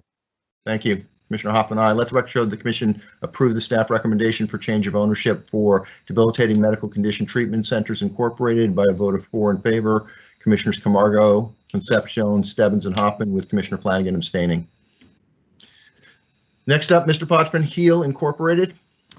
Thank you, Mr. Chairman. The licensee here is Heal Incorporated. They're seeking a change of ownership and control over 2 medical marijuana treatment center licenses. They're seeking to add 1 entity to these licenses. Additional information is contained within the executive summary for the commission's review and consideration. Therefore, staff do recommend review and decision on this request, and if approved, request that your approval be subject to the conditions before you. Thank you, Mr. Potvin. Are there any questions for Mr. Potvin before I ask for a motion? Then Commissioner Concepcion, would you please make a motion to approve the staff recommendation on change of ownership for Heal Incorporated? So moved. Thank you. Commissioner Flanagan, would you second that motion, please? Second. Thank you. Let the record show that Commissioner Concepcion made the motion to approve, seconded by Commissioner Flanagan. Commissioner Camargo, your vote, please. Aye. Thank you. Commissioner Concepcion. Aye. Thank you. Commissioner Flanagan. Aye. Thank you. Commissioner Stebbins. Aye. Thank you. Commissioner Hoffman, aye. Let the record show the commission unanimously approved the staff recommendation on change of ownership for Heal Incorporated. Next up, Mr. Potvin, Liberty Compassion Incorporated. Thank you, Mr. Chairman. The licensee here is Liberty Compassion Incorporated. They're seeking a change of ownership and control over 2 medical marijuana treatment center licenses and 2 adult use licenses. They're seeking to add 7 individuals and 4 entities to all 4 of these licenses. Additional information is contained within the executive summary for the commission's review and consideration. Therefore, staff do recommend review and decision, and if approved, request that your approval be subject to the conditions before you. Thank you, Mr. Potvin. Are there any questions for Mr. Potvin before I ask for a motion? Then could I ask Commissioner Stebbins, would you please make a motion to approve the staff recommendation on change of ownership for Liberty Compassion Incorporated? So moved. Thank you. Commissioner Camargo, could I ask you to second that motion? Second. Thank you. Let the record show that Commissioner Stebbins made the motion to approve, seconded by Commissioner Camargo. Commissioner Camargo, your vote, please. Aye. Thank you. Commissioner Concepcion. Aye. Thank you. Commissioner Flanagan. Abstain. Thank you. Commissioner Stebbins. Aye. Thank you. Commissioner Hoffman, aye. Let the record show that the commission approved the staff recommendation on change of ownership for Liberty Compassion Incorporated by a vote of 4 in favor. Commissioners Camargo, Concepcion, Stebbins, and Hoffman, with Commissioner Flanagan abstaining. Last, Mr. Potvin, New England Treatment Access LLC. Thank you, Mr. Chairman. The licensee here is New England Treatment Access LLC. They're seeking a change of ownership and control over 3 medical marijuana treatment center licenses and 5 adult use licenses. They're seeking to add 1 entity to all 8 of these licenses.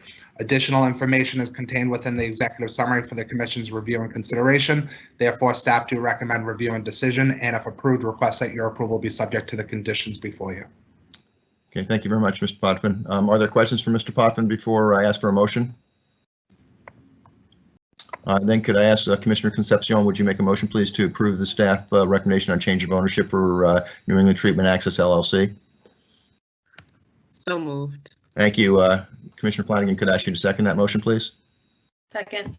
Thank you. Let the record show that Commissioner Concepcion made the motion to approve, seconded by Commissioner Flanagan. Commissioner Camargo, your vote, please.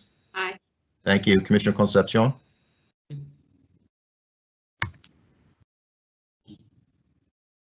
Commissioner Concepcion? Aye. Thank you. Commissioner Flanagan? Aye. Thank you. Commissioner Stebbins? Aye. Thank you. Commissioner Hoffman, aye. Let the record show the commission unanimously approved the staff recommendation on change of ownership for New England Treatment Access LLC. Mr. Potvin, are there any other changes of ownership at this point in time? Not at this time, Mr. Chairman. Okay, thank you very much. Let's next move into renewals, and my apologies in advance. It's going to get a little complicated. I propose that we consider 4 rosters, 2 for adult use and 2 for MTC, or medical treatment centers, and I've separated both adult use and MTC into 2 sub-rosters, one where Commissioner Flanagan has informed me that she intends to abstain, and then the remainder, and that's true for both adult use and MTC. And again, Commissioner Flanagan, I hope I've gotten my transcription correct, but if I haven't, please correct me. Just make sure that we do these rosters correctly.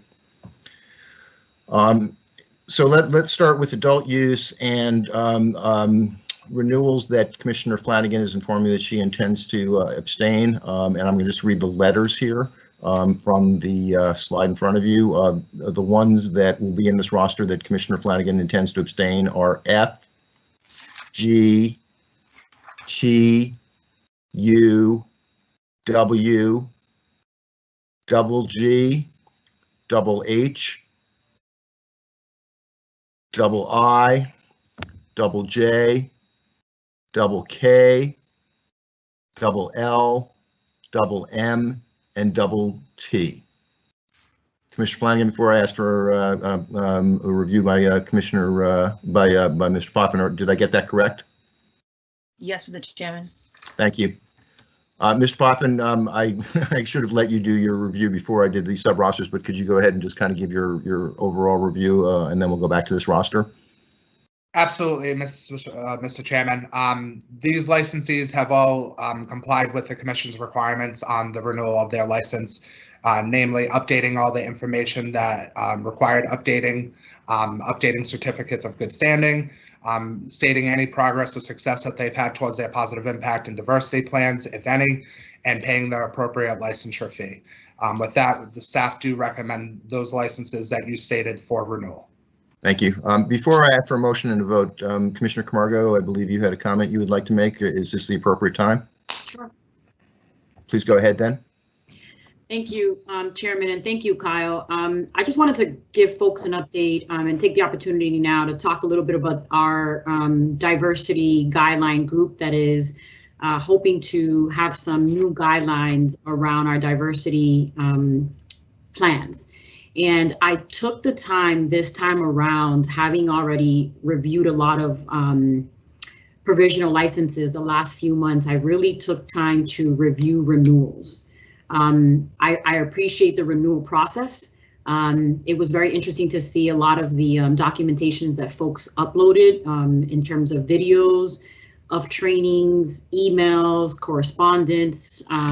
It was good to see even for folks that had challenges around COVID, there were still folks that did some outreach and engage folks in the process. So I will be learning more about renewals and looking into renewals, specifically around the positive impact plans and the diversity plan. So I just want to thank Kyle because him and I had a conversation beforehand. So for me to understand a little bit more about renewals and what the process is, but I'm really looking forward to reviewing them more and hopefully next month having some more guidance for the public on diversity guidelines. So thank you. Thank you, Commissioner Camargo. Are there any questions before I ask for a vote on the first roster, which again are adult use renewals that Commissioner Flanagan is informing that she intends to abstain on? Any questions before I ask for such a motion? Since it's already in the record, I won't repeat the specific letters of the licenses in this first tranche or this first roster. But could I ask Commissioner Camargo, would you make a motion, please, to approve the staff recommendation to issue renewals to the licensees that I mentioned? So moved. Thank you, Commissioner Concepcion. Could you second that motion, please? Second. Thank you. Let the record show that Commissioner Camargo made the motion to approve, seconded by Commissioner Concepcion. Commissioner Camargo, your vote, please. Aye. Thank you. Commissioner Concepcion. Aye. Thank you. Commissioner Flanagan. Abstain. Thank you. Commissioner Stebbins. Aye. Thank you. Commissioner Hoffman. Aye. Let the record show that the Commission approved the staff recommendation issue renewals to the roster that I just described by a vote of 4 in favor. Commissioners Camargo, Concepcion, Stebbins, and Hoffman, with Commissioner Flanagan abstaining. The next roster that I would like us to consider is the remainder of the adult use renewals, but these are ones that Commissioner Flanagan has informed me that she does not intend to abstain on. Again, just to read it into the record, these are renewals A, B, C, D, E, H, I, J, K, L, M, N, O, P, Q, R, S, V, X, Y, Z, double A, double B, double C, double E, double F, double N, double O, double P, double Q, double R, double S, double U. That's 2 U's, not the letter W, but the 2 U's. Again, Commissioner Flanagan, did I get it correct? There are none on these that you intend to abstain on? Yes. Okay, thank you. Mr. Poffin, anything that you'd add additionally to your previous comments on renewals?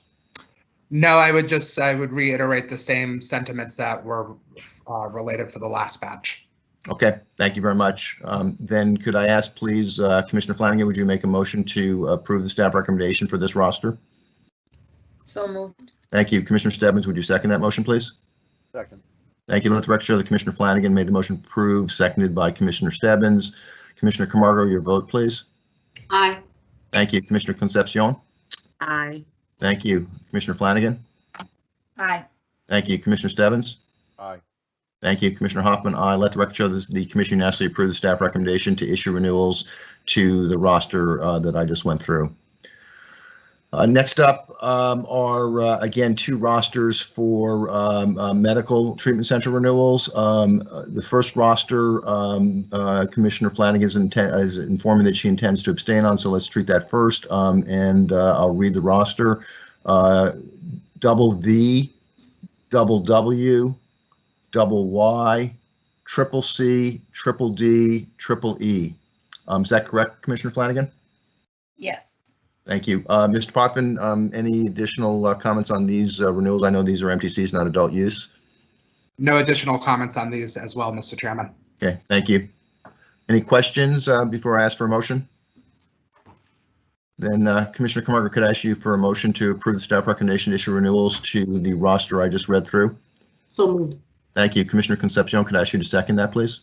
Second. Thank you. Let the record show that Commissioner Camargo made the motion to approve, seconded by Commissioner Concepcion. Commissioner Camargo, your vote, please. Aye. Thank you. Commissioner Concepcion. Aye. Thank you. Commissioner Flanagan.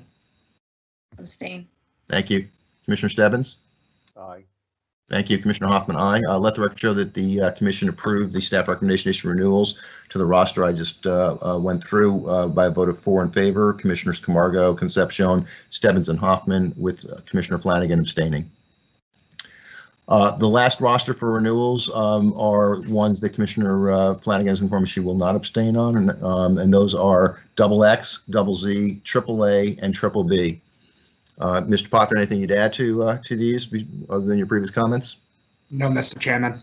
Okay, thank you. Then are there any questions for Mr. Potter before I ask for a motion? Then could I ask Commissioner Flanagan, would you make a motion, please, to approve the staff recommendation to issue renewals to the roster I just read? So moved. Thank you. Commissioner Stebbins, would you second that motion, please? Second. Thank you. Let the record show that Commissioner Flanagan made the motion to approve, seconded by Commissioner Stebbins. Commissioner Camargo, your vote, please. Aye. Thank you. Commissioner Concepcion? Aye. Thank you. Commissioner Flanagan? Aye. Thank you. Commissioner Stebbins? Aye. Thank you. Commissioner Hoffman, aye. Let the record show that the commission unanimously approved the staff recommendations to issue renewals to the roster I just read through. Thank you. Mr. Potvin, any other renewals at this point in time? No, Mr. Chairman, there are. And I didn't miss any in my various 4 rosters? No, I believe you got them all. Great. Efficient. Thank you.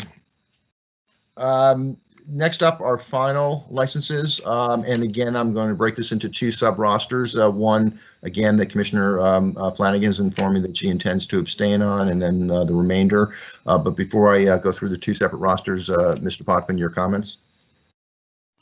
I would make a general statement about all final licenses, just to reiterate the work that our investigation staff do on a daily, weekly, and monthly basis in helping to get these licensees to this stage.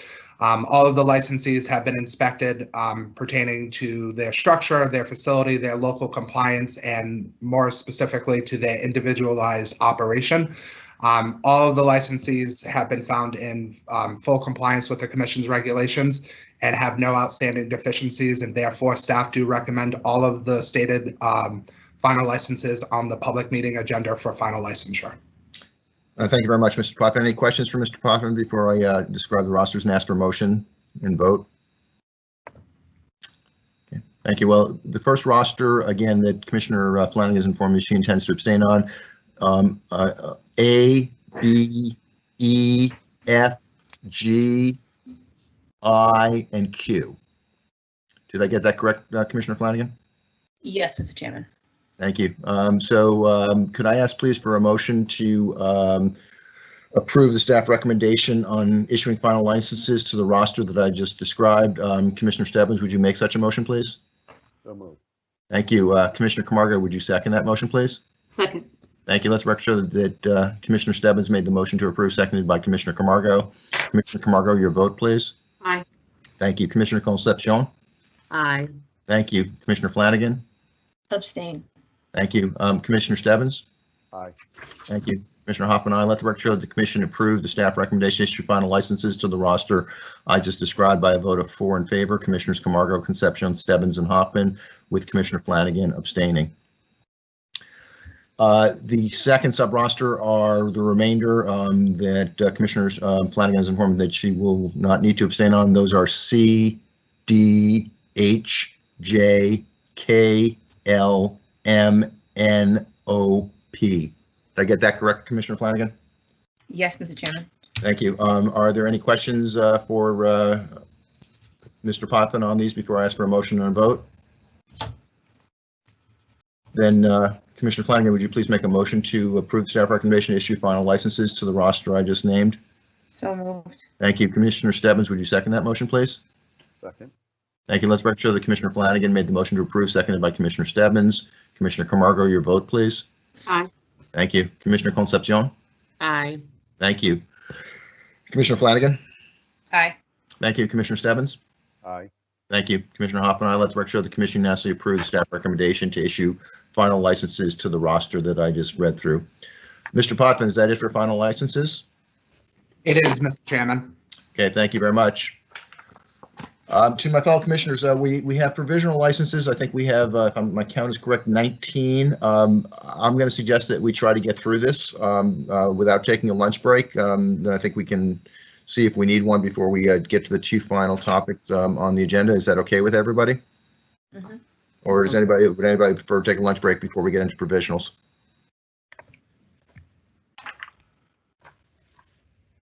I'm going to take silence as acquiescence, so if that's okay.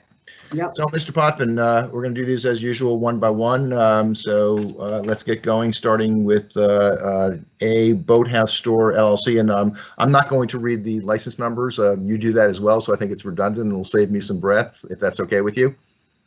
Absolutely, Mr. Chairman. Okay, so let's start. Boathouse Store LLC, retail. Thank you, Mr. Chairman. The applicant here is Boathouse Store LLC, MRN 283919. They are seeking a provisional license for a location at 4 Town Forest Road located in Webster. They are seeking a retail license. This applicant is a general applicant. Additional information is contained within the executive summary for the Commission's review and consideration. Therefore, Commission staff do recommend the issuance of a provisional license subject to the conditions before you. Thank you very much, Mr. Potvin. Are there any questions for Mr. Potvin? I have no requests for additional conditions on this license, but are there questions or requests for additional conditions? Then could I ask, please, Commissioner Camargo for a motion to approve staff recommendation to issue a provisional license to Boathouse Store LLC? So moved. Thank you. Commissioner Concepcion, could I have a second, please?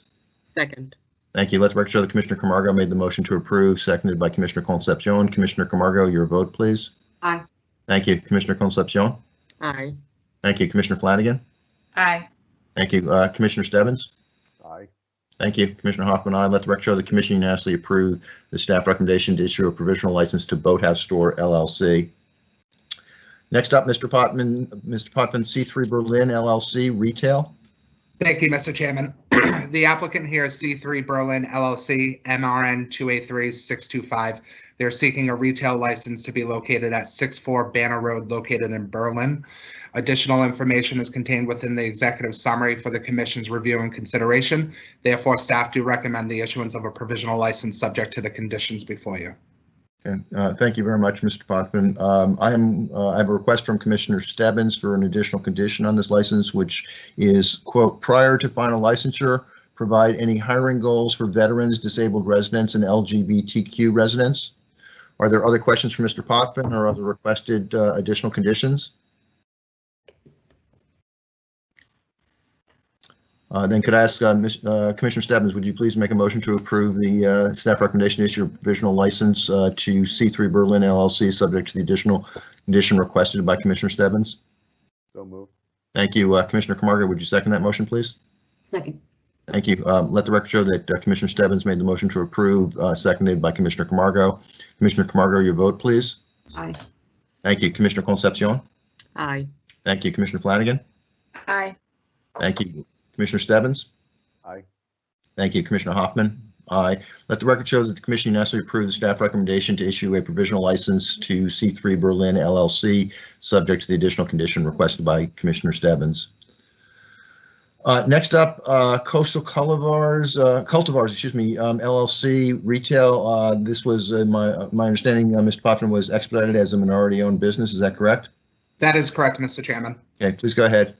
Thank you, Mr. Chairman. The applicant here is Coastal Cultivars LLC, MRN 282884. They're seeking a retail license to be located at 454 Main Street, located in Great Barrington. As you did state, Mr. Chairman, this application did receive expedited review as it is a minority-owned business. Additional information is contained within the executive summary for the Commission's review and consideration. Therefore, staff do recommend the issuance of a provisional license subject to the conditions before you. Yeah, thank you very much, Mr. Potvin. I am aware of a request for additional conditions from both Commissioner Stebbins and Concepcion. From Commissioner Stebbins, prior to final licensure, contact CCC Licensing Division for an update to confirm your training and recruitment partners' eligibility to support your activities. From Commissioner Concepcion, prior to final licensure, the applicant shall amend its prevention of diversion policy and procedure to state that any discovery of diversion shall be considered a reportable incident under 500.1109, and the commission shall be notified immediately and in no instance more than 24 hours following discovery of the incident.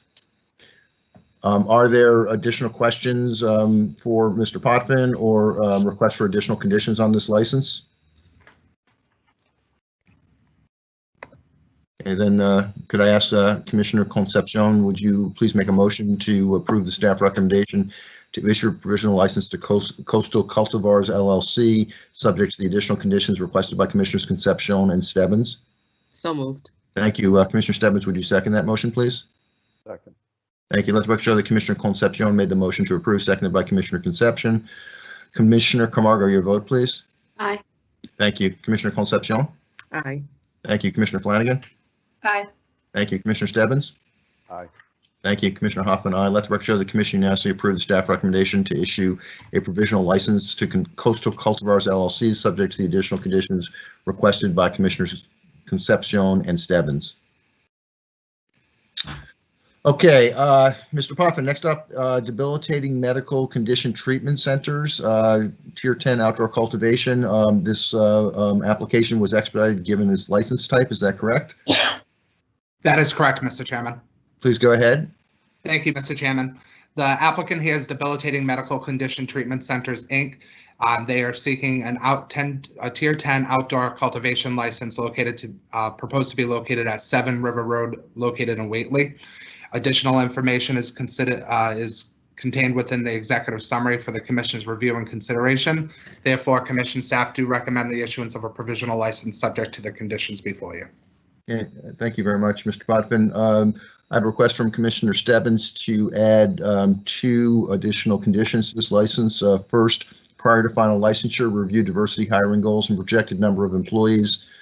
Second, prior to final licensure, provide any hiring goals for LGBTQ residents. Are there questions for Mr. Potvin or additional conditions requested on this license?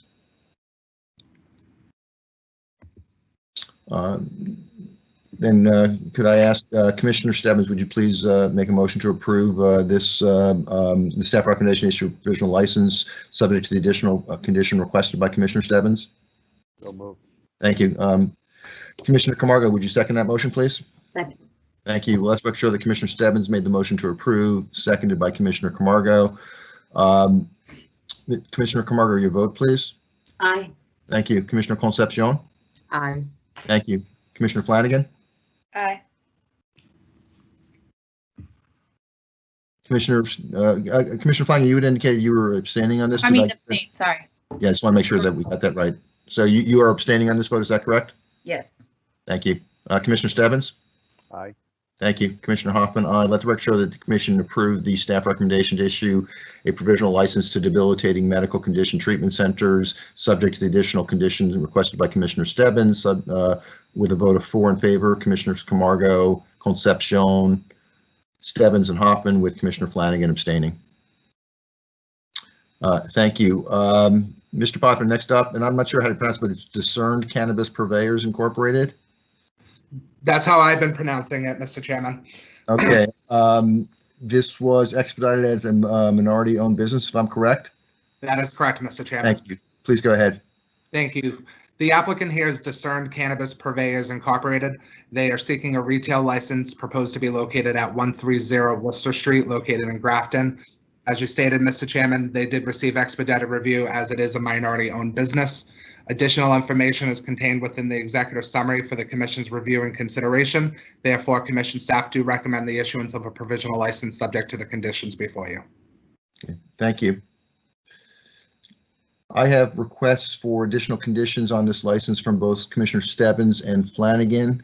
From Commissioner Stebbins, prior to final licensure, provide any hiring goals for women, veterans, disabled residents, and LGBTQ residents. From Commissioner Flanagan, I have clarification on how a donation to New England Veterans Association will directly impact specified cohort. Before I ask for a motion to vote, Commissioner Concepcion, I know you did a little research on New England Veterans Association.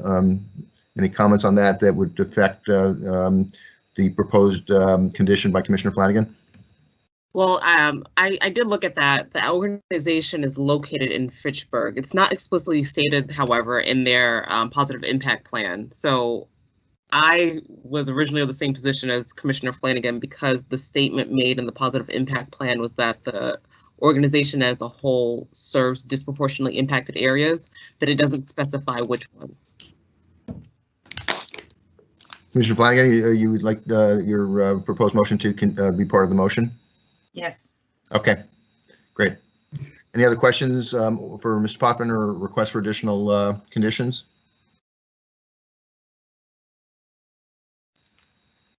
Okay, then can I ask please for a motion to approve the staff recommendation to issue a provisional license to Discerned Cannabis Purveyors Incorporated, subject to the additional conditions requested by Commissioners Stebbins and Flanagan. Commissioner Stebbins, would you make such a motion, please? So moved. Thank you. Commissioner Camargo, would you second that motion, please? Second. Thank you. Let the record show that Commissioner Stebbins made the motion to approve, seconded by Commissioner Camargo. Commissioner Camargo, your vote, please. Aye. Thank you. Commissioner Concepcion. Aye. Thank you. Commissioner Flanagan. Aye. Thank you. Commissioner Stebbins. Aye. Thank you. Commissioner Hoffman, aye. Let the record show the commission unanimously approve the staff recommendation to issue a provisional license to Discerned Cannabis Purveyors Incorporated, subject to the additional conditions requested by Commissioner Stebbins and Flanagan. Next up, Mr. Potvin, East Boston Bloom LLC Retail. Again, I believe this is an expedited application given their status as minority and veterans. Is that correct? That is correct, Mr. Chairman. Please go ahead. Thank you, Mr. Chairman. The applicant here is East Boston Bloom LLC, MRN 283011. They're seeking a retail license to be located at 69-71 Maverick Square, located in Boston. This application did receive expedited review as it is a minority and veteran-owned business. Additional information is contained within the executive summary for the Commission's review and consideration. Therefore, Commission staff do recommend the issuance of a provisional license subject to the conditions before you. Thank you, Mr. Potvin. I have 3 requests for additional conditions on this license from Commissioner Stebbins. Prior to final licensure, contact CCC Licensing Division for an update to confirm your training and recruitment partners' eligibility to support your activities. From Commissioner Flanagan, clarification on how a donation to Cultivate will directly impact specified cohort. And then from Commissioner Camargo, what cohort will the $5,000 donation impact? That sounds, I think, pretty much the same as Commissioner. Well, no, I guess that's separate. So why don't we keep all 3 of those proposed conditions? Are there any additional questions for Mr. Potvin or requests for additional conditions on this license? Then could I ask Commissioner Concepcion, please make a motion to approve the staff recommendation to issue a provisional license to East Boston Bloom LLC, subject to the additional conditions requested by Commissioner Stebbins, Flanagan, and Camargo? So moved. Thank you. Commissioner Stebbins, would you second that motion, please? Second. Thank you. Let the record show that Commissioner Concepcion made the motion to approve, seconded by Commissioner Stebbins. Commissioner Camargo, your vote, please. Aye. Thank you. Commissioner Concepcion. Aye. Thank you. Commissioner Flanagan. Aye. Thank you. Commissioner Stebbins. Aye. Thank you. Commissioner Hoffman, aye. Let the record show that the commission unanimously approved the staff recommendation to issue a provisional license to East Boston Bloom LLC, subject to the additional conditions requested by Commissioner Stebbins, Flanagan, and Camargo. Thank you. Next up, Mr. Potvin, FCC Holdings LLC, which is a microbusiness, which therefore means that it was expedited because of type. Please go ahead. Thank you, Mr. Chairman, and you are correct. The applicant here is FCC Holdings LLC, MBN 282029. They are seeking a micro-business license for cultivation operations only, and their proposed location is 131 Texas Road, located in Northampton. They did receive expedited review as they are seeking a micro-business license. Additional information is contained within the executive summary for the Commission's review and consideration. Therefore, staff do recommend the issuance of a provisional license subject to the conditions before you. Okay, thank you very much, Mr. Potvin. Commissioner Flanagan has requested an additional condition on this license, specifically resubmit positive impact plan to include more than hiring. Are there any other conditions requested or questions for Mr. Potvin?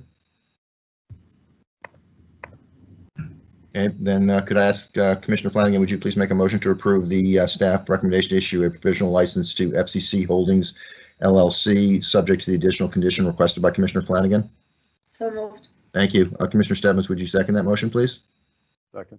Thank you. Let's make sure that Commissioner Flanagan made the motion to approve, seconded by Commissioner Stebbins. Commissioner Camargo, your vote, please. Aye. Thank you. Commissioner Concepcion. Aye. Thank you. Commissioner Flanagan. Aye. Thank you. Commissioner Stebbins. Aye. Thank you. Commissioner Hoffman, aye. Let the record show that the condition, did I miss a condition? No, I think I'm good. Let the record show the commission unanimously approved the staff recommendation to issue a provisional license to FCC Holdings LLC, subject to the additional condition requested by Commissioner Flanagan. Mr. Potvin, next up, there are two applications from Flower Power Growers Incorporated, one for Tier 3 indoor cultivation, one for product manufacturer. They are co-located, if I'm correct, so if you could do one summary and then we'll have two separate votes. Will do, Mr. Chairman. Thank you. Thank you. The applicant here is Flower Power Growers Incorporated, MCN 283122, MPN 281983. They are seeking a Tier 3 indoor cultivation and product manufacturing licenses, both to be located at 180 Industrial Boulevard, located in Montague, Mass. Additional information is contained within the executive summary for the commission's review and consideration. Therefore, commission staff do recommend the issuance of two provisional licenses subject to the conditions before you. Thank you very much, Mr. Potvin. Commissioner Concepcion has asked for an additional condition on both of these licenses, specifically amend diversity plan to clarify whether the applicant's diversity goal is to maintain 50% staff from the primary target group or employ individuals from 50% of the identified demographic groups. So let me first ask, are there other conditions requested on, and we'll take them in order. So this would be the application for Tier 3 indoor cultivation. Are there any additional questions or requested additional conditions on this license, or ask for a motion? Then could I ask Commissioner Concepcion, would you make a motion, please, to approve the staff recommendation to issue a provisional license to Flower Power Growers Incorporated for Tier 3 indoor cultivation, subject to the additional condition requested by Commissioner Concepcion? Could I ask for such a motion, please? So moved. Thank you. Commissioner Flanagan, would you second that motion, please? Second. Thank you. Let's record show that Commissioner Concepcion made the motion to approve, seconded by Commissioner Flanagan. Commissioner Camargo, your vote, please. Aye. Thank you. Commissioner Concepcion. Aye. Thank you. Commissioner Flanagan. Aye. Thank you. Commissioner Stebbins. Aye. Thank you. Commissioner Hoffman, aye. Let the record show the commission unanimously approves the staff recommendation to issue a provisional license to Flower Power Growers Incorporated for Tier 3 indoor cultivation, subject to the additional condition requested by Commissioner Concepcion. Excuse me. Next, Flower Powers Growers Incorporated product manufacturer, Commissioner Concepcion. I believe it's the exact same additional condition that you requested. Is that right? Yes, that's correct. Okay, thank you. Any other questions for Mr. Potvin or requests for additional conditions on this license? Then can I ask Commissioner Camargo, would you make the motion to approve staff recommendation to issue a provisional license to Flower Power Growers Incorporated for product manufacture, subject to the additional condition requested by Commissioner Concepcion? So moved. Thank you. Commissioner Concepcion, would you second that motion, please? Second. Thank you. Let the record show that Commissioner Camargo made the motion to approve, seconded by Commissioner Concepcion. Commissioner Camargo, your vote, please. Aye. Thank you. Commissioner Concepcion. Aye. Thank you. Commissioner Flanagan. Aye. Thank you. Commissioner Stebbins. Aye. Thank you. Commissioner Hoffman, aye. Let the record show the commission unanimously approved the staff recommendation to issue a provisional license to Flower Power Growers Incorporated for product manufacturer, subject to the additional condition requested by Commissioner Camargo. Next is Homegrown 617 LLC, which is retail, and I believe this is a priority application given the applicant status as an economic empowerment applicant. Is that correct, Mr. Potvin? That is correct, Mr. Chairman. Thanks. Please go ahead. Thank you, Mr. Chairman. The applicant here is Homegrown 617 LLC, MRN 281626. They're proposing to do business as Yamba. They are seeking a retail license proposed to be located at 580 Massachusetts Ave, located in Cambridge. This application did receive priority review as the majority ownership is held by an economic empowerment priority applicant. Additional information is contained within the executive summary for the commission's review and consideration. Therefore, commission staff do recommend the issuance of a provisional license subject to the conditions before you. Thank you, Mr. Potvin. I have a request from Commissioner Stebbins for an additional condition on this license, specifically prior to final licensure, review diversity hiring goals and projected number of employees. Are there questions for Mr. Potvin or requests for additional conditions on these on this license?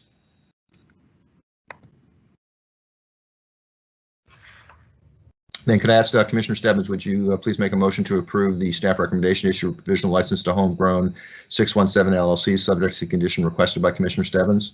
So moved. Thank you. Commissioner Camargo, could I ask you to second that motion, please? Second. Thank you. Let the record show that Commissioner Stebbins made the motion to approve, seconded by Commissioner Camargo. Commissioner Camargo, your vote, please. Aye. Thank you. Commissioner Concepcion? Aye. Thank you. Commissioner Flanagan? Aye. Thank you. Commissioner Concepcion, Commissioner Stebbins?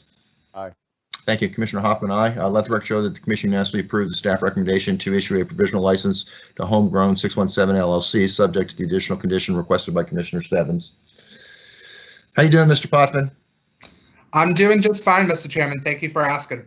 Okay, I think we can probably make it through here. We'll see.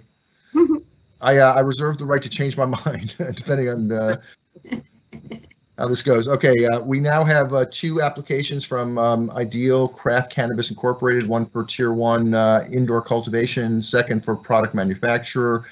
They are co-located, if I'm correct, Mr. Potvin, so we'll treat them as, we'll vote separately, but you'll do one summary. And if I'm correct, this application was expedited given the applicant status as social equity program participant. Is that correct? That is correct, Mr. Chairman. Okay, please go ahead. Thank you, Mr. Chairman. The applicant here is Ideal Craft Cannabis Incorporated, MCN 283286 and MPN 282007. They are seeking a Tier 1 cultivation and product manufacturing licenses, proposed to be located at 616 Douglas Street, located in Uxbridge. And as you stated, Mr. Chairman, both applications did receive expedited review, as a social equity participant does possess 40% ownership in both of these applications of both of these entities. Additional information is contained within the executive summary for the Commission's review and consideration. Therefore, Commission staff do recommend the issuance of 2 provisional licenses subject to the conditions before you. Okay, thank you very much, Mr. Potvin. Commissioner Flanagan has requested an additional condition on this license, specifically, or these 2 licenses, clarification on how a donation to New England Veterans Association will directly impact the specified cohort. That condition, Commissioner Flanagan, is intended to apply to both licenses. Is that correct? Yes. Okay, thank you. So are there other questions for Mr. Potvin or other additional conditions requested? Then can I ask Commissioner Flanagan, would you make a motion, please, to approve the staff recommendation to issue a provisional license to Ideal Craft Cannabis Incorporated, Tier 1 indoor cultivation, subject to the additional condition requested by Commissioner Flanagan? So moved. Thank you. Commissioner Stebbins, would you second that motion, please? Second.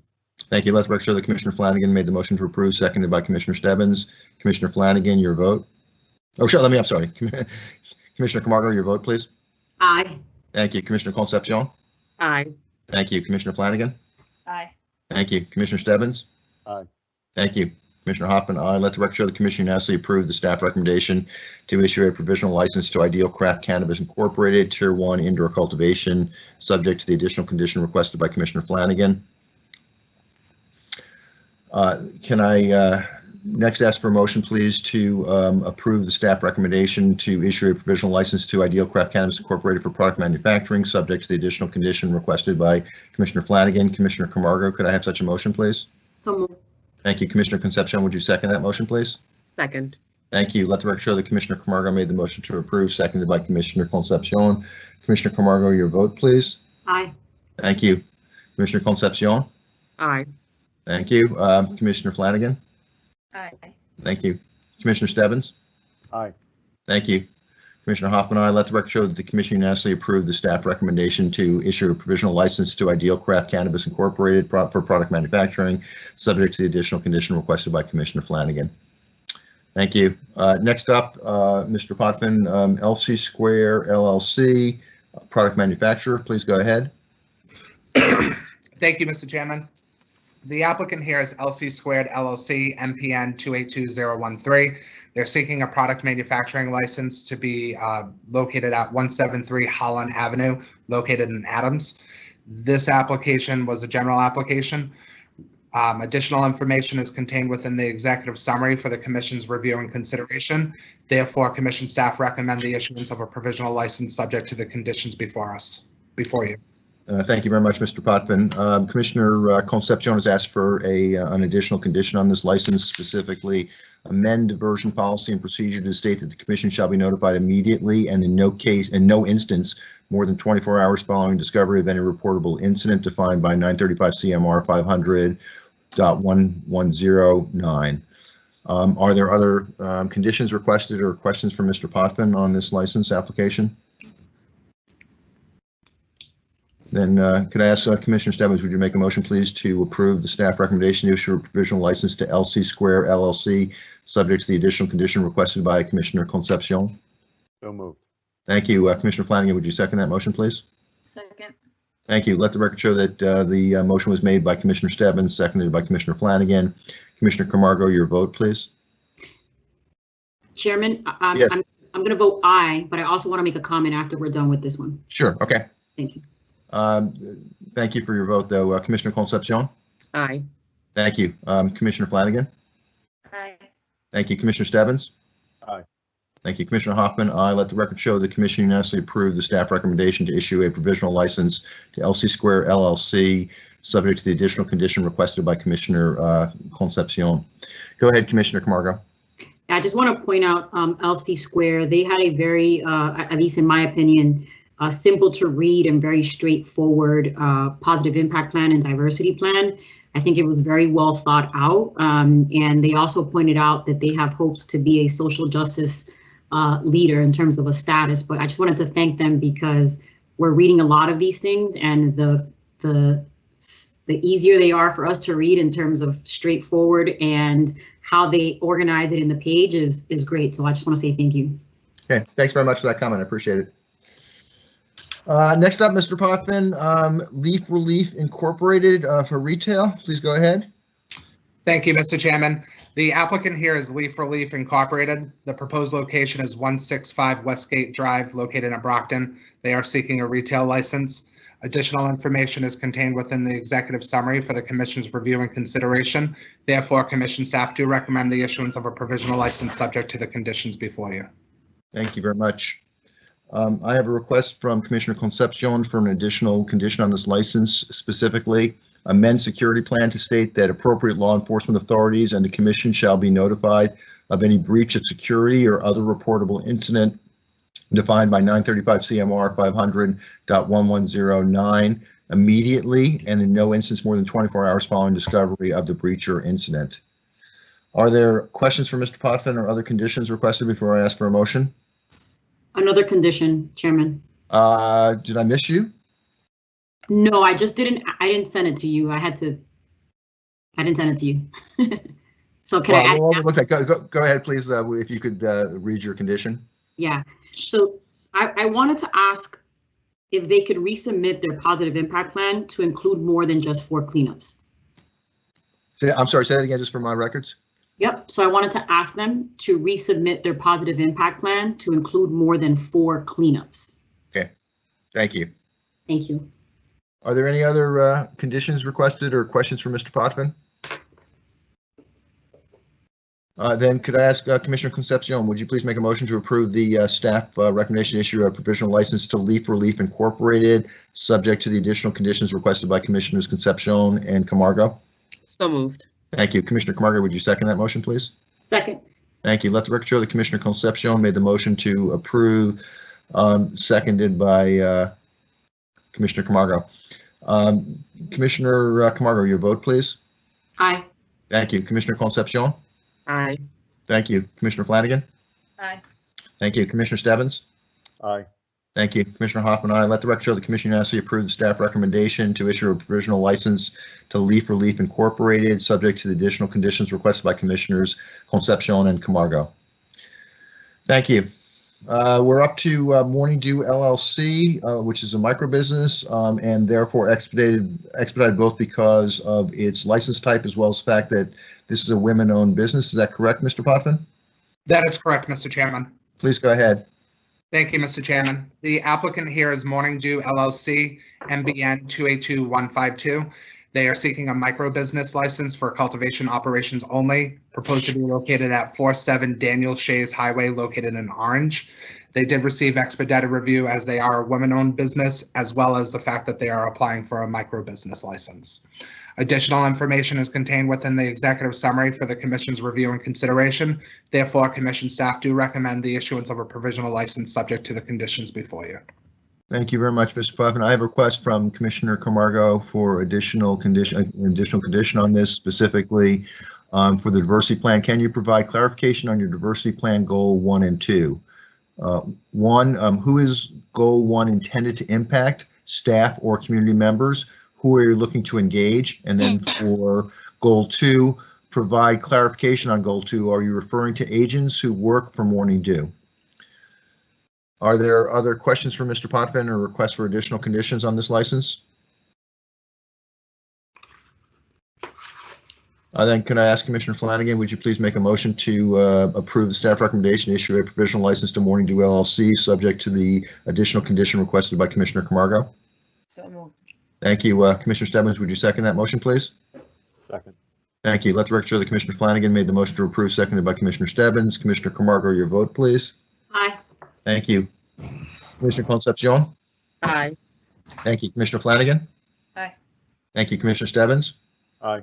Thank you. Commissioner Hoffman, aye. Let the record show the commission unanimously approved the staff recommendation to issue a provisional license to Morning Dew LLC, subject to the additional condition requested by Commissioner Camargo. Next up, Mr. Potvin, Nuestra LLC, which is a retail application. This, I believe, got priority as an economic empowerment candidate. Is that correct? That is correct, Mr. Chairman. Thank you very much. Please go ahead. Thank you, Mr. Chairman. The applicant here is Nuestra LLC, proposing to do business as the Boston Garden. They are seeking a retail license to be located at 1185 Chestnut Street, located in Newton. They did receive expedited review for this application, as the majority of ownership is held by economic empowerment priority applicants. Additional information is contained within the executive summary for the commission's review and consideration. Therefore, commission staff do recommend the issuance of a provisional license subject to the conditions before you. Thank you very much, Mr. Potvin. I'm aware of a request from Commissioner Stebbins to add an additional condition to this license, specifically prior to final licensure, review positive impact plan for outreach to other areas of disproportionate impact, including identified census tracts in Boston. Are there questions for Mr. Potvin or requests for additional conditions on this license? Then Commissioner Stebbins, could I ask you please to make a motion to approve the staff recommendation to issue a provisional license to Nuestra LLC, subject to the additional condition requested by Commissioner Stebbins? So moved. Thank you. Commissioner Camargo, would you second that motion, please? Second. Thank you. Let the record show that Commissioner Stebbins made the motion to approve, seconded by Commissioner Camargo. Commissioner Camargo, your vote, please. Aye. Thank you. Commissioner Concepcion? Aye. Thank you. Commissioner Flanagan? Abstain. Thank you. Commissioner Stebbins? Aye. Thank you. Commissioner Hoffman, aye. Let the record show that the commission approved the staff recommendation to issue a provisional license to Nuestra LLC with a vote of 4 in favor. Commissioners Camargo, Concepcion, Stebbins, and Hoffman, with Commissioner Flanagan abstaining. Thank you. Next up is R&R Ventures LLC, which is a micro business and therefore expedited based upon license type. Mr. Potvin, please go ahead. Thank you, Mr. Chairman. The applicant here is R&R Ventures LLC, MBN 281504. They're proposing to do business as R&R Cannabis. They are seeking a micro business license for cultivation and product manufacturing operations and proposing to do this at 700 South Main Street, located in Sheffield. This application did receive expedited review, as they are applying for a micro business license. Additional information is contained within the executive summary for the commission's review and consideration. Therefore, commission staff do recommend the issuance of a provisional license subject to the conditions before you. Thank you very much, Mr. Potvin. I have requests from 3 commissioners here for additional conditions. First from Commissioner Stebbins, Commissioner Flanagan, and Commissioner Camargo. Commissioner Stebbins has requested actually 2 additional conditions. 1, prior to final licensure, contact CCC Licensing Division for an update to confirm your training and recruitment partners' eligibility to support your activities. 2nd, prior to final licensure, review diversity hiring goals and provide hiring goals for LGBTQ residents. 2nd, from Commissioner Flanagan, actually 2 conditions as well. Specify which cohorts you are seeking to impact. And 2nd, clarification on how a donation to the Last Prisoners Project will directly impact the specified cohorts.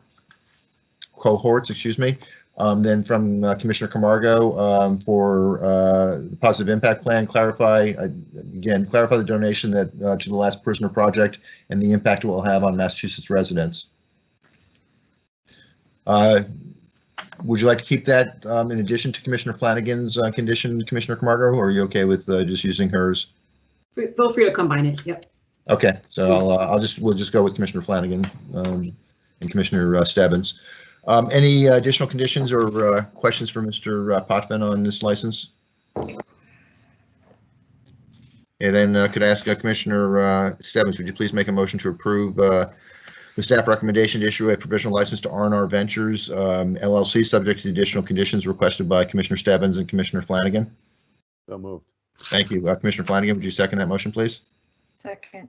Thank you. Let the record show that Commissioner Stebbins made the motion to approve, seconded by Commissioner Flanagan. Commissioner Camargo, your vote, please. Aye. Thank you. Commissioner Concepcion? Aye. Thank you. Commissioner Flanagan? Aye. Thank you. Commissioner Stebbins? Aye. Thank you. Commissioner Hoffman, aye. Let the record show that the commission unanimously approved the staff recommendation to issue a provisional license to R&R Ventures LLC, subject to the additional conditions requested by Commissioners Flanagan and Camargo. Next up, Mr. Potvin, RC Retail Princeton LLC. Please go ahead. Thank you, Mr. Chairman. The applicant here is RC Retail Princeton LLC, MRN 283815. They're proposing to do business as Red Cardinal. They are seeking a retail license proposed to be located at 104 Main Street, located in Princeton. Additional information is contained within the executive summary for the commission's review and consideration. Therefore, commission staff do recommend the issuance of a provisional license subject to the conditions before you. Thank you very much, Mr. Potvin. I have no request for additional conditions on this license. Are there questions for Mr. Potvin or requests for additional conditions?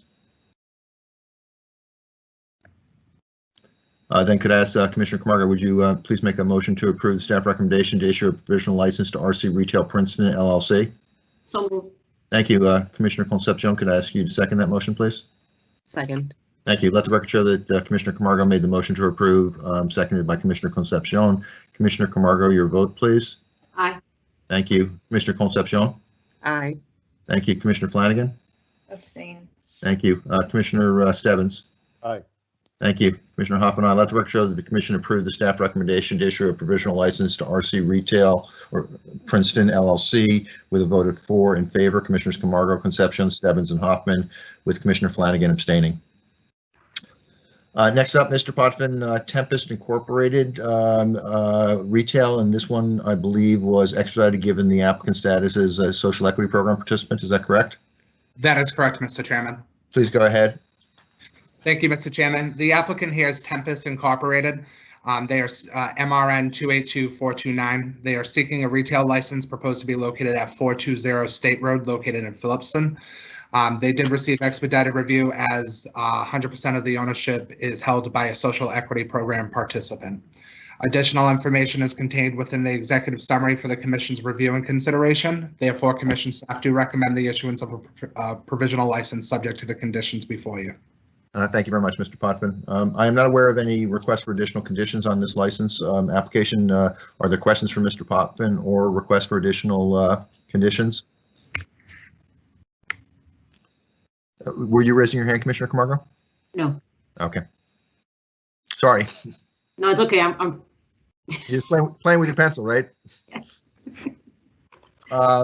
Then could I ask Commissioner Stebbins, would you please make a motion to approve the staff recommendation to issue a provisional license to Tempest Incorporated? So moved. Thank you. Commissioner Camargo, would you second that motion, please? second. Thank you. Let the record show that Commissioner Stebbins made the motion to approve, seconded by Commissioner Camargo. Commissioner Camargo, your vote, please. Aye. Thank you. Commissioner Concepcion. Aye. Thank you. Commissioner Flanagan. Aye. Thank you. Commissioner Stebbins. Aye. Thank you. Commissioner Hoffman, aye. Let the record show the commission unanimously approved the staff recommendation to issue a provisional license to Tempest Incorporated. That's all I got, Mr. Potvin. Do you have anything? Any others? We don't have any other licenses for a recommendation for the commission at this point, Mr. Chairman, but if I may, I would like to just say a couple of things. First, I guess our normal thanks to our enforcement team, all our investigators, our licensing specialists, our enforcement counsels, and our chief of investigations and enforcement on behalf of myself at a minimum. And also on behalf of our investigations and enforcement team, the entire team, including the chief, we would like to thank Commissioner Flanagan as she departs, and thank her for her leadership, her guidance, her support, her teamwork, her integrity.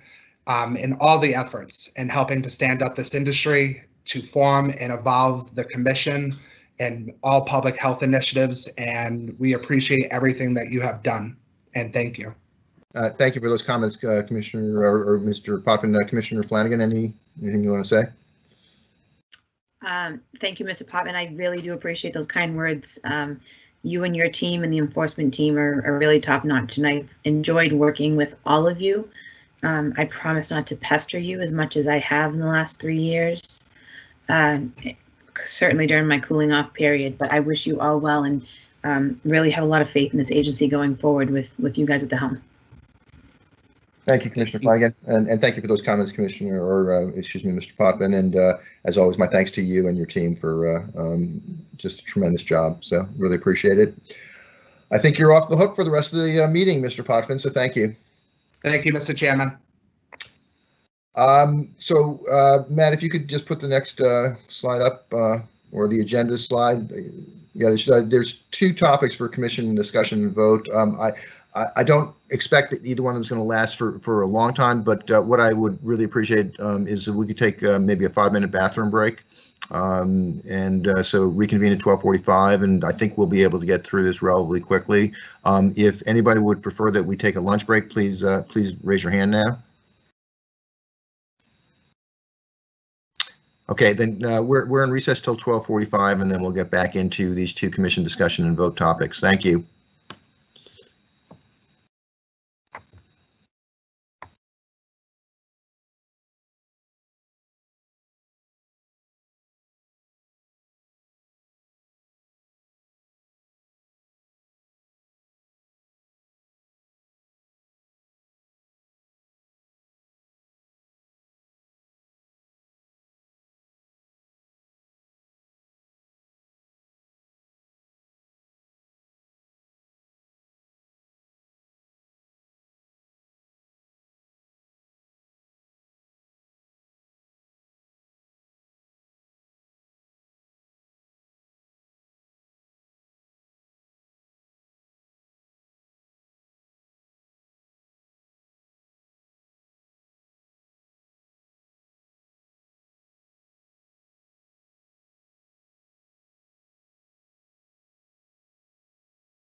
Okay, it's 12:45. Can I just get a check-in from each of the commissioners? Commissioner Camargo, you're there?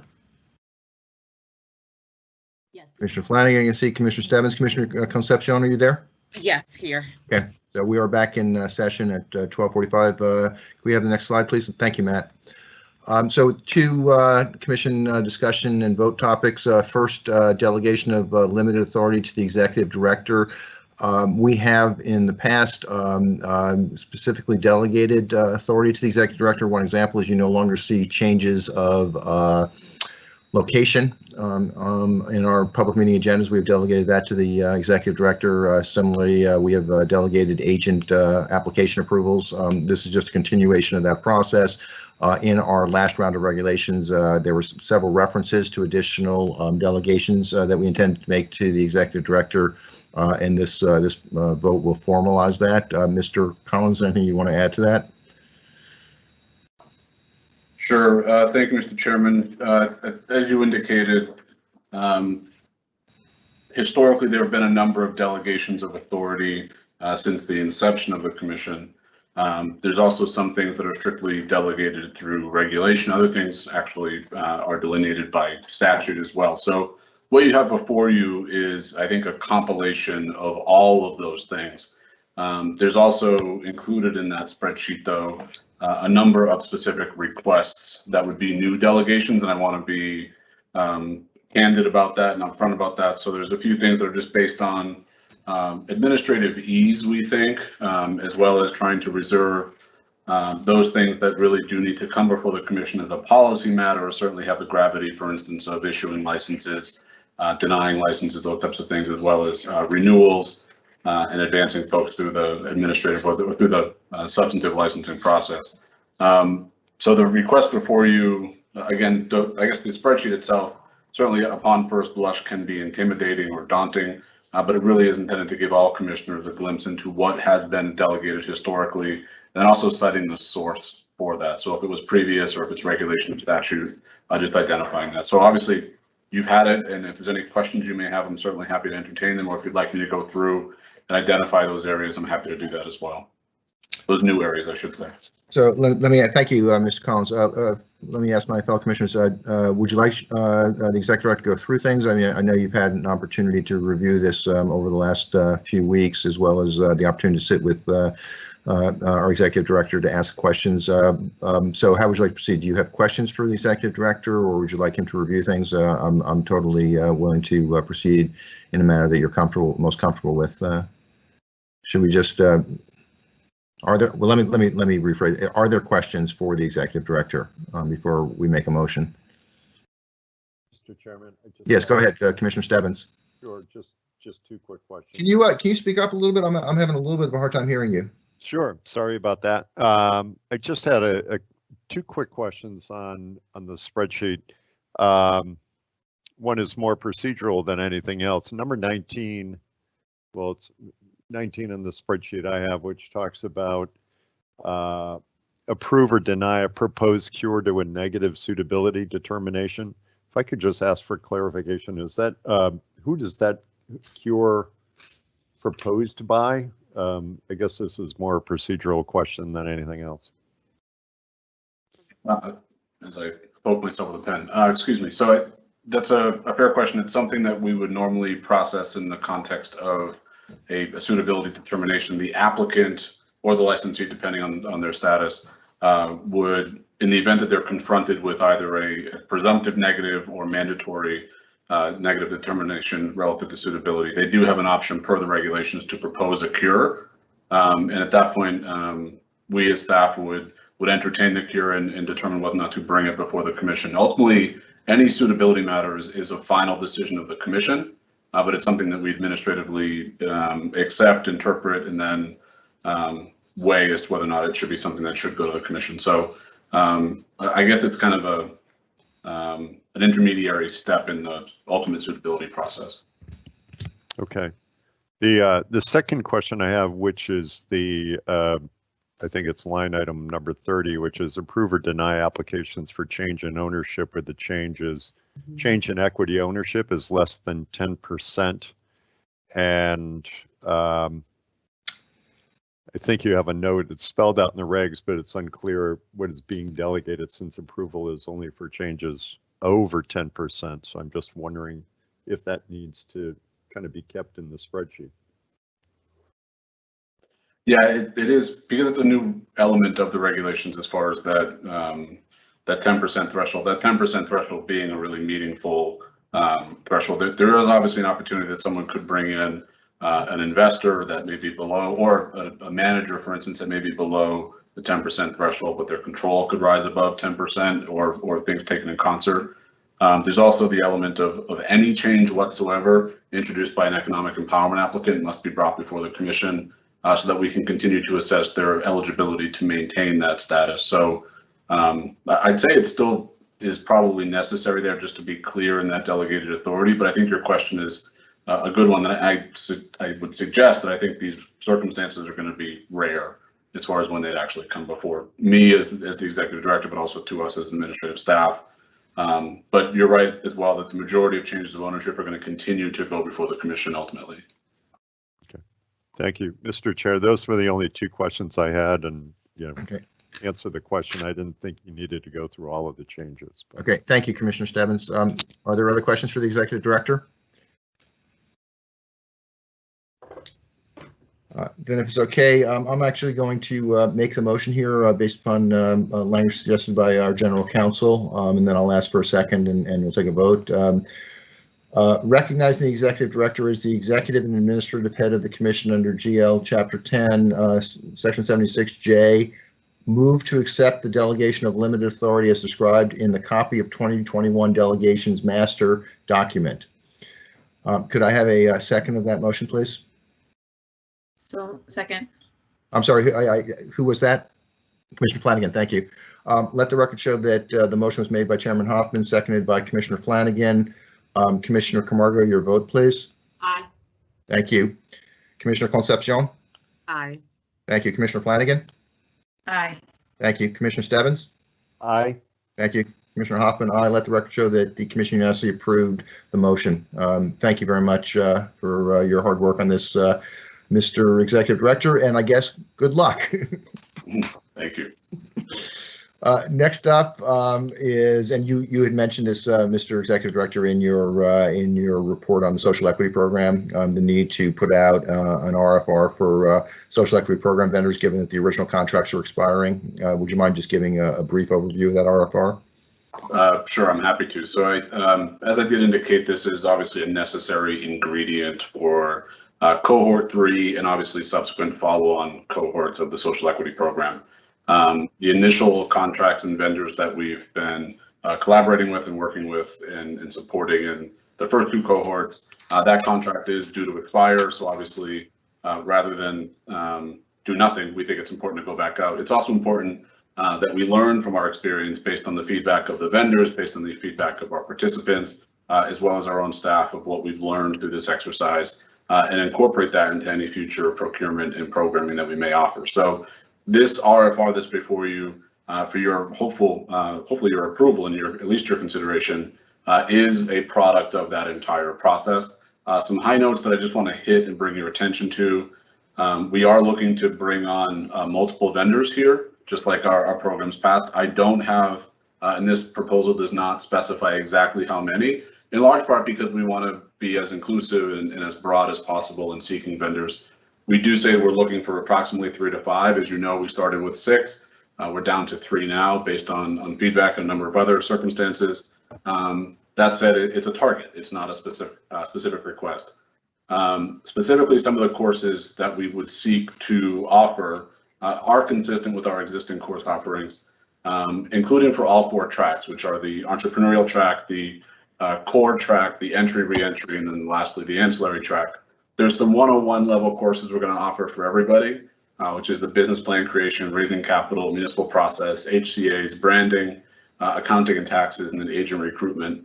And then there's very specific courses we'd offer throughout. Some new things that I think are really important, again, from learning from participants as well as vendors, include things like certainly delivery, which has been a major theme over the past year or so, but also things like restorative justice in the workplace, developing equitable and accessible work teams, technology and financial literacy, And then on the ancillary side too, thinking about universal business plan creation that's outside of the cannabis space. And then for entry and re-entry, as well as the core, thinking about resume and interview prep for specific cannabis careers. As far as timeline, we do want to put this out. If you do approve it, we would like to put it out today to really get a jump on things, but at the latest by next week, which would then give us a potential start date, assuming that everything goes right, of early August and into September, which would time really well with the kickoff of the cohort 3. As I noted, that we plan on putting out the application for that cohort in June. Obviously, that's going to be accompanied by some outreach and recruitment and other efforts to get folks into the program, but this would allow us on the back end to be preparing for that rollout. The reason it's coming before you is that we don't know ultimately the value of this contract, and based on the delegation that you just confirmed, any contract that may have a value above $492,000, which is a very specific amount, needs to come before you. So in respecting that delegation, I think it's important that you consider it. And also, I think just given the topic too, I want your consideration here. But ultimately, the technical reason it's before you is for that dollar threshold. And again, I'm always happy to take any questions you may have. Thank you, Mr. Executive Director. I just want to make sure that something is clear, and I hope I'm right about this. You mentioned that we had recently reduced the number of vendors for this program from 6 to 3. In terms of considering responses to this RFR, is it true that current vendors certainly would be considered, as well as the previous vendors, if they so choose to respond, as well as to new vendors? Is that correct?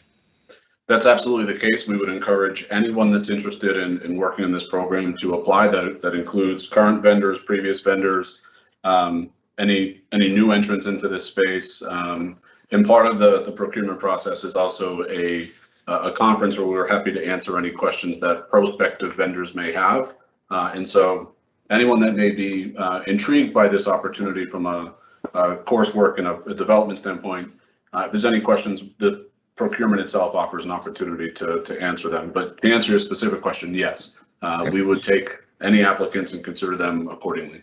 And also listed in there is a scoring platform, so we score every application consistently. Thank you very much. Any questions for the Executive Director before I ask for a motion? Mr. Chairman? Go ahead, Commissioner Flanagan. I just have one comment, and I want to thank the Executive Director for his explanation. The one thing I do want to highlight in this contract is that we have included some ethical provisions, and I think it's really to address some of the actions that were of a predatory nature towards the participants of the program. The fact that the vendors cannot engage in a business relationship with the participants for 6 months after the graduation of the cohort. I really, from what we've heard from the public, there have been some that were, trying to get them to become consultants or engage in the businesses of their specialty. So I really want to highlight the fact that we're taking action. And so hopefully the people who are going through the program will feel a little bit more comfortable and understand that there are the ethical provisions in this contract. Thank you, Commissioner Flanagan. Other comments or questions? Mr. Executive Director, would you try to take a run at articulating the motion you'd like us to consider and vote on? Sure. Simply put, the motion would be that move to release and publish the procurement, the RFR as presented, because there's been no changes suggested. So I think as presented is all-encompassing. Thank you. Could I ask somebody to make that motion, please? One of my commission. So moved. Thank you. That's Commissioner Flanagan. Mm-hmm. Thank you. Could I ask for a second, please? Second. That was Commissioner Camargo. Sure. Okay, so let the record show that Commissioner Flanagan made the motion to approve, seconded by Commissioner Camargo. Commissioner Camargo, your vote, please. Aye. Thank you. Commissioner Concepcion. Aye. Thank you. Commissioner Flanagan. Aye. Thank you. Commissioner Stebbins. Aye. Thank you. Commissioner Hoffman, I let the record show that the motion was approved unanimously by the commission. I am not aware of any additional topics that I was not aware of when the agenda was posted to the public. Can we have the next meeting date, please? So we're back on our second Thursday of the month schedule for these meetings. So the next meeting will be on Thursday, May 13th, remote via Teams, starting at 10 a.m. There being no further business before the commission, I would like to ask Commissioner Flanagan one last time to make a motion to adjourn. So moved. Thank you. Could I have a second? Second. I'm going to assume that's Commissioner Camargo. Commissioner Concepcion and I spoke at the same time, so you can take either. Don't put me in that spot. Let's make sure that Commissioner Flanagan made the motion to adjourn, seconded by Commissioner Camargo. Commissioner Camargo, your vote, please. Aye. Thank you. Commissioner Concepcion. Aye. Thank you. Commissioner Flanagan. Aye. Thank you. Commissioner Stebbins. Aye. Thank you. Commissioner Hoffman, aye. Let the record show the commission unanimously approved adjournment at 1:01 p.m. on the 16th of April, 2021. Thank you all and be safe. Commissioner Flanagan. Bye, guys. Thank you, Chairman.